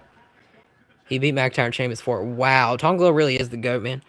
RJ said, sorry for all Monday. At least be live for that. Okay, that's good. Where'd Tongans go? Yeah, like I said, I think they're both injured right now. So my theory is if Hikuleo debuts and possibly joins solo and JC, I think the Tongans could come back and eventually side with Jacob Fatu to make things even. That's what I'm predicting. Because then we could get a 6-man tag team match at Crown Jewel again later this year, kind of like how we did last year with Roman and Usos versus Solo's Bloodline. We could probably get something similar like that again. But this time it'll be Solo, JC, and Hikuleo, I'm thinking, taking on Jacob and the Tongans most likely. They actually have great fights now compared to what they used to have. Yeah, like it used to be a lot worse, but it actually doesn't look too bad now. I know they have to, so like I get it, but it don't look too bad. You're right. Yeah, I actually think that's my prediction. I'm thinking. You welcome to my YouTube anytime. Yeah, that's what I thought. I know I watch your YouTube a lot, RJ. I've seen your streams and stuff. Some of the 2K videos you've done too, I've watched, you know. I have a lot of YouTube channels I gotta catch up with. I watch a lot of people. I watch Alex still. I watch all the Vibe guys. I talk about them a lot. Assemble. There's like so many content creators I always have to watch especially every time a new DLC pack comes out, like what we just had this past Wednesday. There's so much new content I have to catch up on. I feel like I haven't even started yet. Hopefully Jacob retains. I do hope so too. I hope Hikuleo doesn't screw him over and help Solo win like he did. When I simulated, I didn't get to tell you this earlier, I don't think, LWW, but I did a referee video, I referee Night Champions on my Twitch in 25, and Solosco actually won the U.S. title. The funny thing is I was using Tama Tonga as the special guest referee, and I may or may not have helped Solo win the U.S. title from Jacob. So, I thought that was interesting. And then when I went to do that solo versus Jacob no DQ match on my YouTube channel, YouTube/Twitch, when I uploaded that yesterday, I believe, Soulsco actually came out with the US title because I forgot to take it off him. So I was like, oh. And that's why it showed that. It'd be crazy if Solo gets the US title. I was also happy BD wanted to go take it. Yeah, I know, right? I saw that, yeah. I like BD. I like all the guys. I like AM, Brent, and Jaren. I love all of them. I know there's like so many good. I watch 2K creators, but also when it comes to wrestling creators, like Mr. Santi's app, he's a good one. I watch a lot of his stuff. Um, Assemble, I mentioned, Vibe, um, Lex Express, but he's like a 2K guy. Oh wow, Teenage Dragon got up at the last second. There's so many content creators I could literally give a shout out to right now because I'm subscribed to a lot of people. Phoenix Nitro, yes, I am. I watch him too. Nia Jax did a huge splash to Teenage Dragon through a table on the outside of the ring. Snapped to a Slim Jim. That table got snapped, alright. I'm not sure what happened to that message. Message retracted. Phoenix should rejoin. Oh, weird. Yeah, I know what you meant. Phoenix should rejoin Vibe, yeah. Tiffany just got cooked. Yeah, I just realized Teenage Dragon went through a table. I'm like, oh. I wasn't paying attention to the screen for a second. Or I was, but like I was kind of out of it. I was dazed because I was talking to y'all. Trying to multitask here. Teenage Dragon keeps getting up at the 9 count. Just barely. She can barely stand up, actually. Yeah, I can see Teenage Dragon winning. But then she keeps Nia Jax down for the 10 count. And then you hear Naomi's music come out. She's going to cash out on Tiffany. I'm betting now. If I had a little bit more money, I'd bet something on it. Teenage Dragon's hitting over the kendos like now. Now they're fighting with it on the ramp. Oh, Nia Jax over now. It's half commercial break, but yeah, it's the last woman standing match. That'd be cool if Naomi cash in. That's what I'm thinking is gonna happen. I hope I don't get to this point. I hope I don't get my hopes up on it. But I'm predicting this is the perfect way to do it, in my opinion. Last woman standing, where both women are gonna be hurt. It couldn't be better. I feel like Naomi should have the women's championship going into SummerSlam, and then if Jade Cargill wins Queen of the Ring, then you can run that back. I think it's just too good to be true, you know. I hope she makes a custom Money in the Bank. I've suggested before, like a yellow briefcase instead of the white one they use with caution tape, basically to make it resemble her Titantron and her gimmick. She should have it be like yellow caution tape on it. Like that would be perfect in my opinion. Like dangling down from the briefcase, that'd be so cool. Ooh, Nia Jax just smashing into Lady. Butt first and everything. Pause. But she wants to cash in so bad. Nia's cost Naomi cash-ins before here lately. Hopefully she doesn't again. Nia destroyed the screen, yeah. Oh. Tishan is... What in the world? She's got a box or something now that she grabbed. This is getting crazy. On a commercial break, for crying out loud. They can't do all this on TV? It's funny how us got taped earlier, and me and VJC earlier were talking about how the camel disrupted the broadcast for a little bit during the Randy Orton and Cody Rhodes segment at the beginning of the night. It said sorry for the technical issues because the camera work was going all crazy. You could hear them talking on the microphone and they were holding it, but like it would zoom in all crazy on like Randy Orton like this and Cody Rhodes, and then the camera would go like all around the room and stuff. Like it was wild. Because apparently a camel that was in Saudi Arabia like ate a cable or something like that was used to record it, and so the broadcast was looking funky whenever they did that part. You could hear them, you just couldn't really see them. I agree 100%, Mason. That's still my favorite cash-in of all time. Cash-in was the greatest cash-in ever was the WrestleMania 31 was that cash-in on Roman Brock. Heist of the century. Yes. Agreed 100% if I could chat right now. 100. Agreed 100%. Go with Tiffany. I definitely think Tiffany is retaining in some capacity. Like when it comes to this match in particular, Tiffany's winning. Nia's not winning. I just think Naomi could cash in post-match maybe. That would be something I would bring. Something I thought of. Tiffany wins, but Naomi cashes in afterwards, is what I was thinking. Who knows? We'll see. I might be getting my hopes up, but I sure hope. And saying the crowd was shocked. Yeah. I know a lot of people consider the greatest cash in to be the one that Dolph Ziggler did too, where he cashed in Alberto Del Rio. Alberto Del Rio. Can't say his name. um, a lot of people like that one too. I think my favorite, like you said though, Mason, is Seth Rollins cash in. His first cash in is my favorite of all time. Oh, and the streak ended when that happened. Yes, I still finally can't wait the cable to cuss him out the earlier. Yeah, yeah. I was just talking about that because I find that to be crazy. It's never happened any other time they've been in Saudi Arabia for the past 7-ish years now. They've gone to Riyadh and Jeddah several times now, and that has never happened until now. It's crazy. What do you mean El Grande got exposed? CG on boots.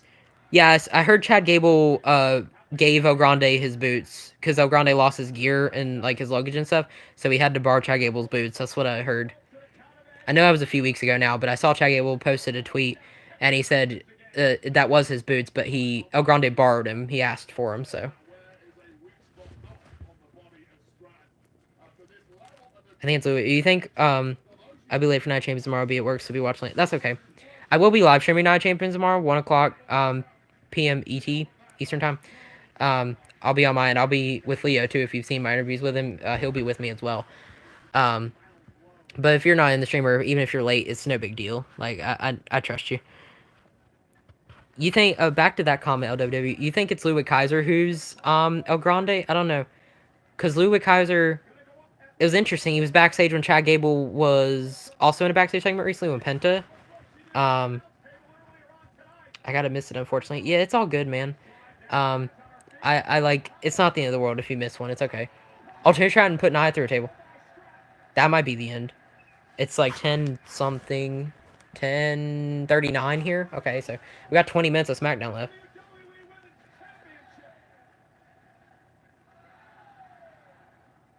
What if it's a double knockout? Naomi comes out. Then what happens?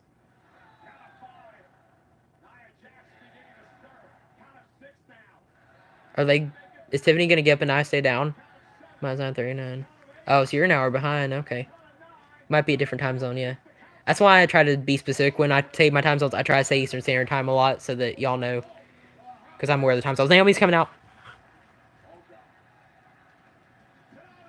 I have a feeling she's gonna be unsuccessful. She came out a little too early. I feel like she's making me doubt her. There's a table spot set up. Naomi's gonna go through the table.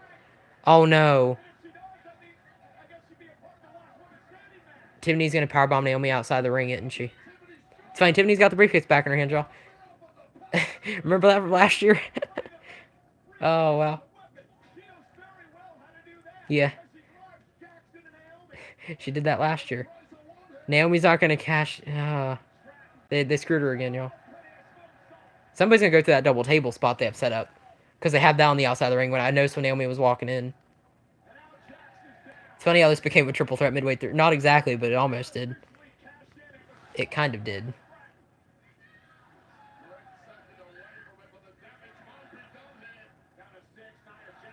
I think that might be it for Nia, but I don't know about the table. There was tables on the outside of the ring. I noticed that. Nia's gonna go. Wait a minute. Oh no. Is Tiffany gonna be the one that goes through it? No way. Oh wow. If Nia and Tiffany go through the table, then Naomi might have a successful cash in. If they both go through it, I feel like. If Nia were to superplex Tiffy. Oh my god. Briefcase in hand. Oh, she felt her. That's going to be it for Nia. Nia's cooked. Naomi hasn't cashed in yet. She might though. I don't know. I don't know. I'm watching. That's it for Nia, isn't it? 9, 10. Jay Shroud's still the women's champion, but hold on. The briefcase is still in the ring.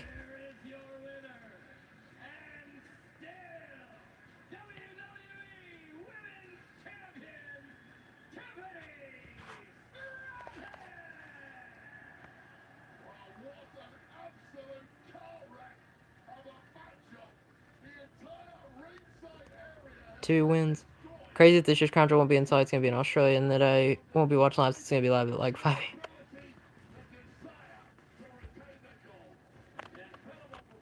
I don't know. I think it'll be afternoon for me. I'm not sure how the time's gonna work. I don't remember what time it start. No way, Naomi don't do something, bro. I don't know. Naomi got splashed on Nia kind of hard. Huh.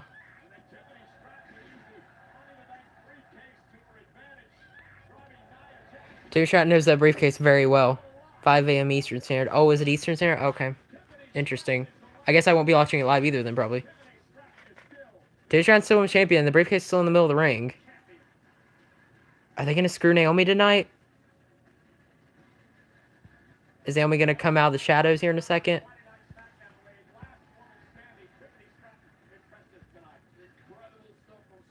It's not looking like it.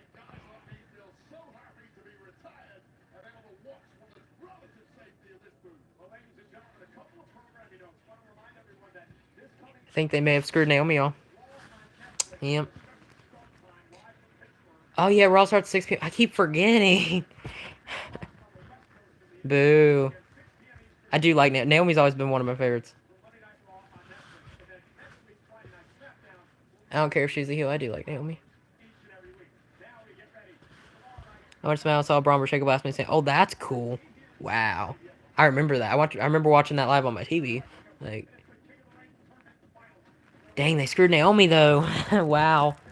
Forgot they were gonna be 6 p.m. next week. Yeah, I know. I kept getting reminded. I don't know if it was you, VJC, that reminded me. I think it was in my other stream. I kept forgetting. I'm gonna have to remember, y'all. Y'all gonna have to. I'm gonna make a post and y'all gonna remind me, or I might need to make a post myself. Be like, we're all 6 p.m. Do not forget. I need to make a note. So we got the King Queen of the Ring matches tomorrow night. We got Cody versus Randy Orton. Well, I guess not night, but you know what I mean. Cody versus Randy Orton for King of the Ring. Jake Cargill versus Asuka Queen of the Ring. Solo Sikoa versus Jake Paul 2 for the U.S. title. Sami Zayn versus Karrion Kross in a non-title match. Rhea versus Ripley versus Ricardo Rodriguez in a street fight, and also John Cena versus CM Punk for the Undisputed Championship.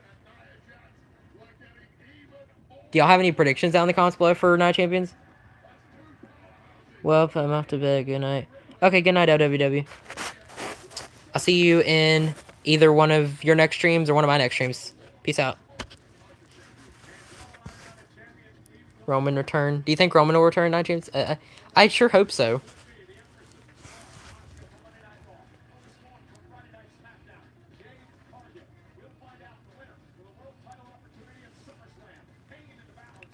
I really wish Naomi and Jade Cargill would go for the title at SummerSlam, I think. My predictions are on a recent community post I made. Okay, I'll have to look at it. And then Cena versus Punk. Man, I'm excited for that. There's probably going to be a Seth Rollins interference in that. I don't know if he'll cash it. But, sub to me a reminder. Okay, I will.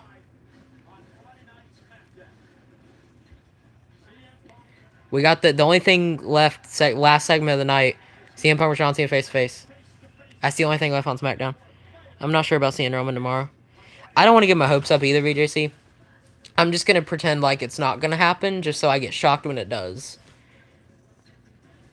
You'll hear me and Leo's predictions tomorrow, too. We'll say it whenever I first start the live stream, if any of you guys are in there. I know some of you guys said you might miss it, but that's okay if you are.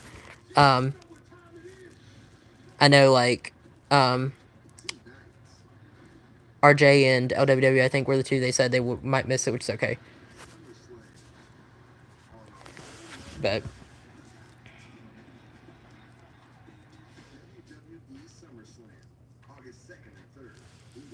it could always happen, but, like, I don't want to, like, how I got my hopes up with Naomi a minute ago, I don't want that to happen when it comes to Roman. That's why I say just enjoy the ride that The Rock's taking us on, like he says, you know? That's what I'm going to do. I'm just going to let it play out, and I'm just going to be surprised. Like how seeing a heel turn happen in the Elimination Chamber, too, is another good example. Like, I was just lived in the moment, and I was shocked. That's how I want to be when it comes to Night Champions. If there's any interference from, like, Seth Rollins or Roman Reigns or any of that, I want to be as surprised as I possibly can be. I'm expecting something big to happen, but I don't want to get my hopes up either. So, we shall see. We'll see, like, a little bit from now, from tomorrow.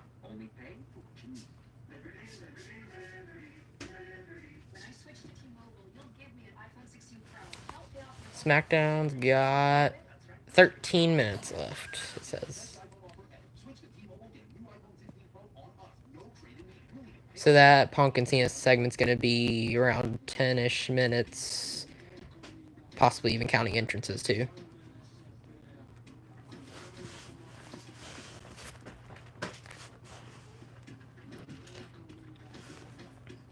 We got like 13, 14-ish minutes left on live stream. I started about the same time as SmackDown started. I started like right at 8, so yeah. 10:47 now it looks like. Love was nearly lost until Pizza Hut showed up. Get her. Fine, Peter. Pizza Hut's hooking everyone up with more of what they love. Choose from 400. Seth Rollins isn't announced to have a match at Night of Champions, but he could just come out and like flex that he hasn't made the big briefcase during Punk and Cena, was what I was maybe predicting. I don't know if he'll have a successful cash, and I think if anything he'll just do it to throw Punk off, and then maybe just maybe that's where we could see, like you mentioned, Roman Reigns showing up to thwart Seth Rollins' plans. I don't know. Maybe Rollins tries to cash in on Punk, but then Roman comes out at that point and costs him. That they could do that, I guess. But like I said, I don't want to get my hopes up because that would be crazy if that was how it ended. But like that's not how WWE always does, especially to B tier Peely like that. So we'll just see what happens. At around like 3 or 4 o'clock tomorrow afternoon for me. We'll see how it all goes down, how it plays out. It doesn't fit on Seth for WWE Championship. I think it makes more sense for him to cash in on Cena than Gunther, but I feel like if it'd be poetic if Goldberg. I don't want to speak this into existence. I really hope this don't happen, but I'm just gonna say it. If Goldberg somehow beats Gunther and becomes World Heavyweight Champion, maybe Seth Rollins cashes in on Goldberg. Maybe. So then even if we get a Goldberg title reign in his last match, it only lasts for a couple minutes. Because that could be Goldberg's last match as Tyrant's main event against Gunther. And if he wins, and he's probably not going to hold it for long. So maybe that's how they get the briefcase off Seth as well. I see Seth cashing at SummerSlam. Yeah, you could be right, honestly. I really hope they build Seth Rollins versus Roman Reigns one-on-one at SummerSlam. Maybe like a Shield Street fight. I feel like they need to do that at the first 2 at SummerSlam. Make it feel big. That could be the Night 1 main event, possibly. Night 2 main event will probably be a rematch of Cody and Cena. And I feel like Night 1 main event should be Seth and Roman one-on-one. It's basically like a WrestleMania 41 rerun, kind of, because Seth and Roman were involved in the Night 1 main event with Punk. But I don't know. It's also kind of what I want to see. The Cena Cody thing I don't necessarily want to see, but like I think it'll happen. SmackDown tonight results so far. Jason Mateo defeated Jimmy Uso. Julia wins the Women's United States Championship from Zelina Vega. Andrade and Rey Fenix defeat DIY. Street Profits vs. Y6 for the tag titles was no contest. Timmy Shattuck retains the Women's Championship against Nia Jax. It looks like that was it. And then now we got this segment. CM Punk John Cena face to face in the Go Home show. It's their last appearance before Night Champions tomorrow when they go at it. So you could be right. Seth might cash in at SummerSlam. It could be a situation where Seth Rollins has a match at SummerSlam, and there's John Cena. It could be a situation where Seth Rollins like has a match, kind of like taking him back to WrestleMania 31 a little bit, where he had a match against Randy Orton at WrestleMania 31, and then he cashed in at the end of the night. I could see them doing that at SummerSlam, where he maybe either ends night 1 or opens off night 2 with a match or something like that, and then at the end of night 2 he cashes in. I could see them doing that too. I heard SmackDown could be going back 2 hours. Yeah, I heard the same thing too. Probably in July. Goodness. Hiccups. I heard that July could be going back to 2 hours in July, I'm thinking. SmackDown in July. It'll probably be before SummerSlam. Maybe after. I'm not sure. I don't know how I feel about SmackDown being 3 hours. I thought I would enjoy it, but I really haven't because it kind of feels like it drags on. I kind of like it better when, with Raw being on Netflix, it has a lot of, it's got free time to reign. Like, it only lasts for 2.5 hours or less, and it never is a specific time. But SmackDown always has to end right at the 3 hour mark, so it has less freedom. I think it might be, Mason. I heard about it. I don't know. It's not confirmed, but it might be.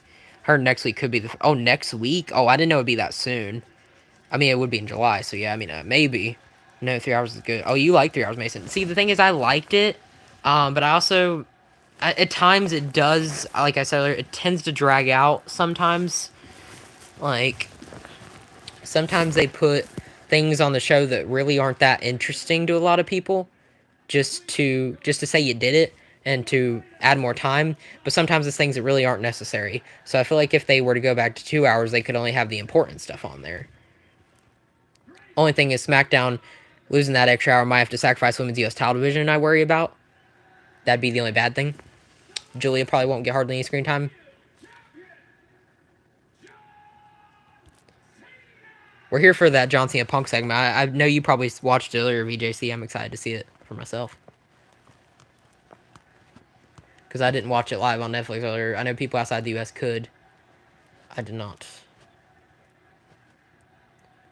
On my end, I only get Raw on Netflix. So I get PLEs on Peacock. I get SmackDown USA, and I get NXT on CW. So Get used to it, Riyadh, Saudi Arabia. This is what a winner looks like.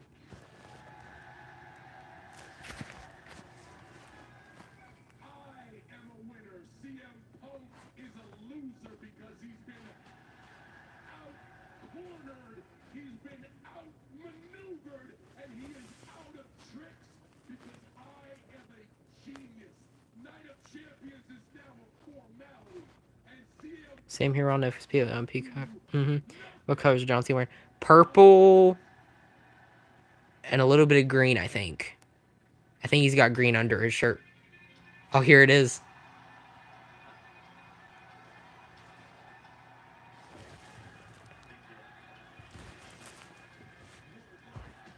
Crazy thugonomics.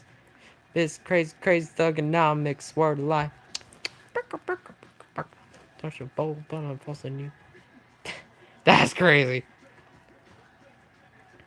Thugonomics. Word of life. Punk life. That's interesting. We're all going in the past. It feels like we're, I would say 2011. Drug free. Oh my gosh. That's crazy. How y'all feel about punk life, huh? What's going on? I don't know. You told me. It feels like we're in 2005 or 6 when he used this theme song. Word of life. This crazy thugonomics. This crazy thugonomics. Word of life. Touch a bowl. Word of life. This crazy thugonomics. Word of life.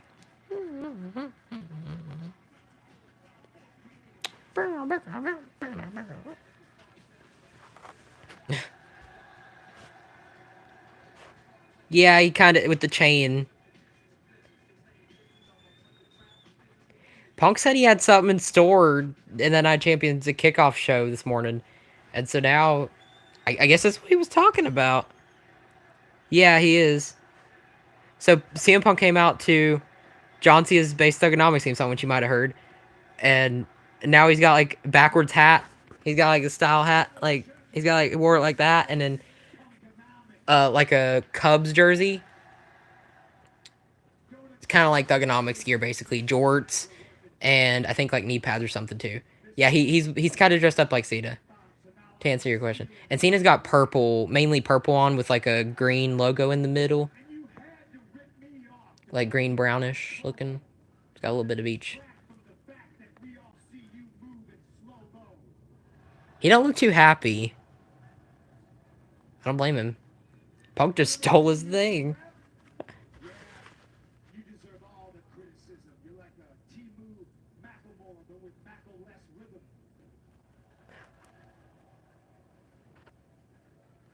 And he said I'm a problem. He called me a player hater. Let's be honest. John Cena's buried more talent than The Undertaker. Is that there to the Undertaker? That's why he's the champ. And he went and lost all his respects. But hey, John, I get it. I'd retire too if this place rehired my ass. If you never said your prayers, I saw Jay on a Punk Life shirt. Oh my gosh. Mr. Bald Spot, you wouldn't be a pro wrestler. You'd be a Boston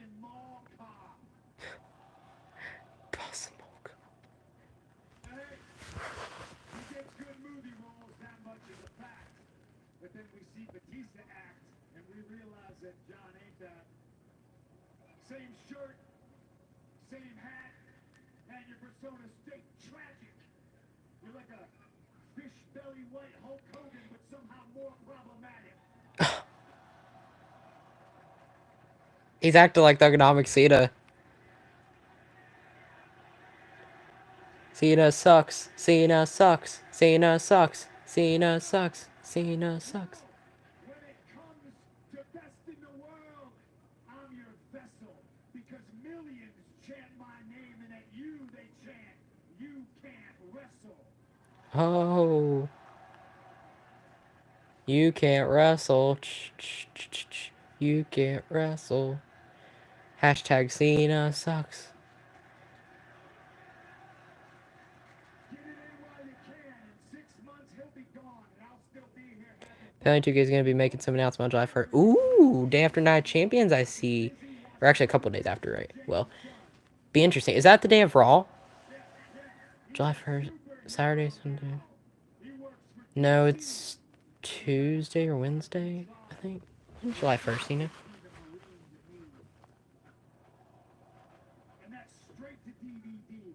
Better find a PS3. I now understand you can't see me. It's a hell of a catchphrase, John. And that's NXT, okay, yeah. because we all see you. And we're looking at a washed up Did that get confirmed by the WWE Games account? From what you heard, VJC? July 1st, they could be making an announcement about the Travis Scott DLC situation, that fiasco. Could be getting replaced by Aleister Black in the New Wave pack, maybe. You're a leech. You're a phony. You're a fraud. You're an ass kiss. 17-time world champion. But ain't never been on my class.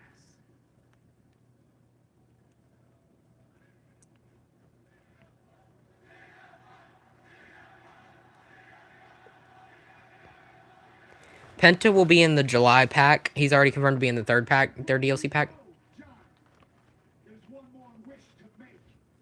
Tomorrow night, you're gonna lose to Kendrick, because, bitch, you're my Drake. Oh. Kendrick and Drake reference, too. Wow. Oh, thanks for sending me the link, VJC. I'll have to look at it in a second whenever I end the stream.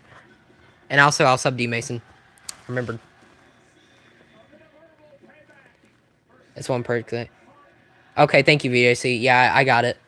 I'll look at it in a second. I don't know if I marked it as red. No, I did. Okay, I'll pull it up in a second, though. And now they're playing Punk's actual theme music, Cold Personality. I think that's probably my favorite theme song right now. I know it's more so current, but maybe all-time, too, even. Like Mussolini.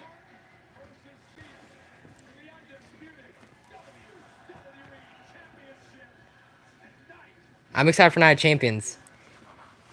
Even if you can't, I'll say be there if you can. Starting around 1 o'clock-ish tomorrow afternoon, Eastern Standard Time, where I stream Night of Champions. I can't wait to see y'all there. Shout out to you, Mason. Shout out to you, VJC. I'm going to look at the thing you sent me on Discord, VJC, and I'm going to subscribe to you, Mason, after I end the stream. That's going to do it for today, y'all. Take care. Peace out.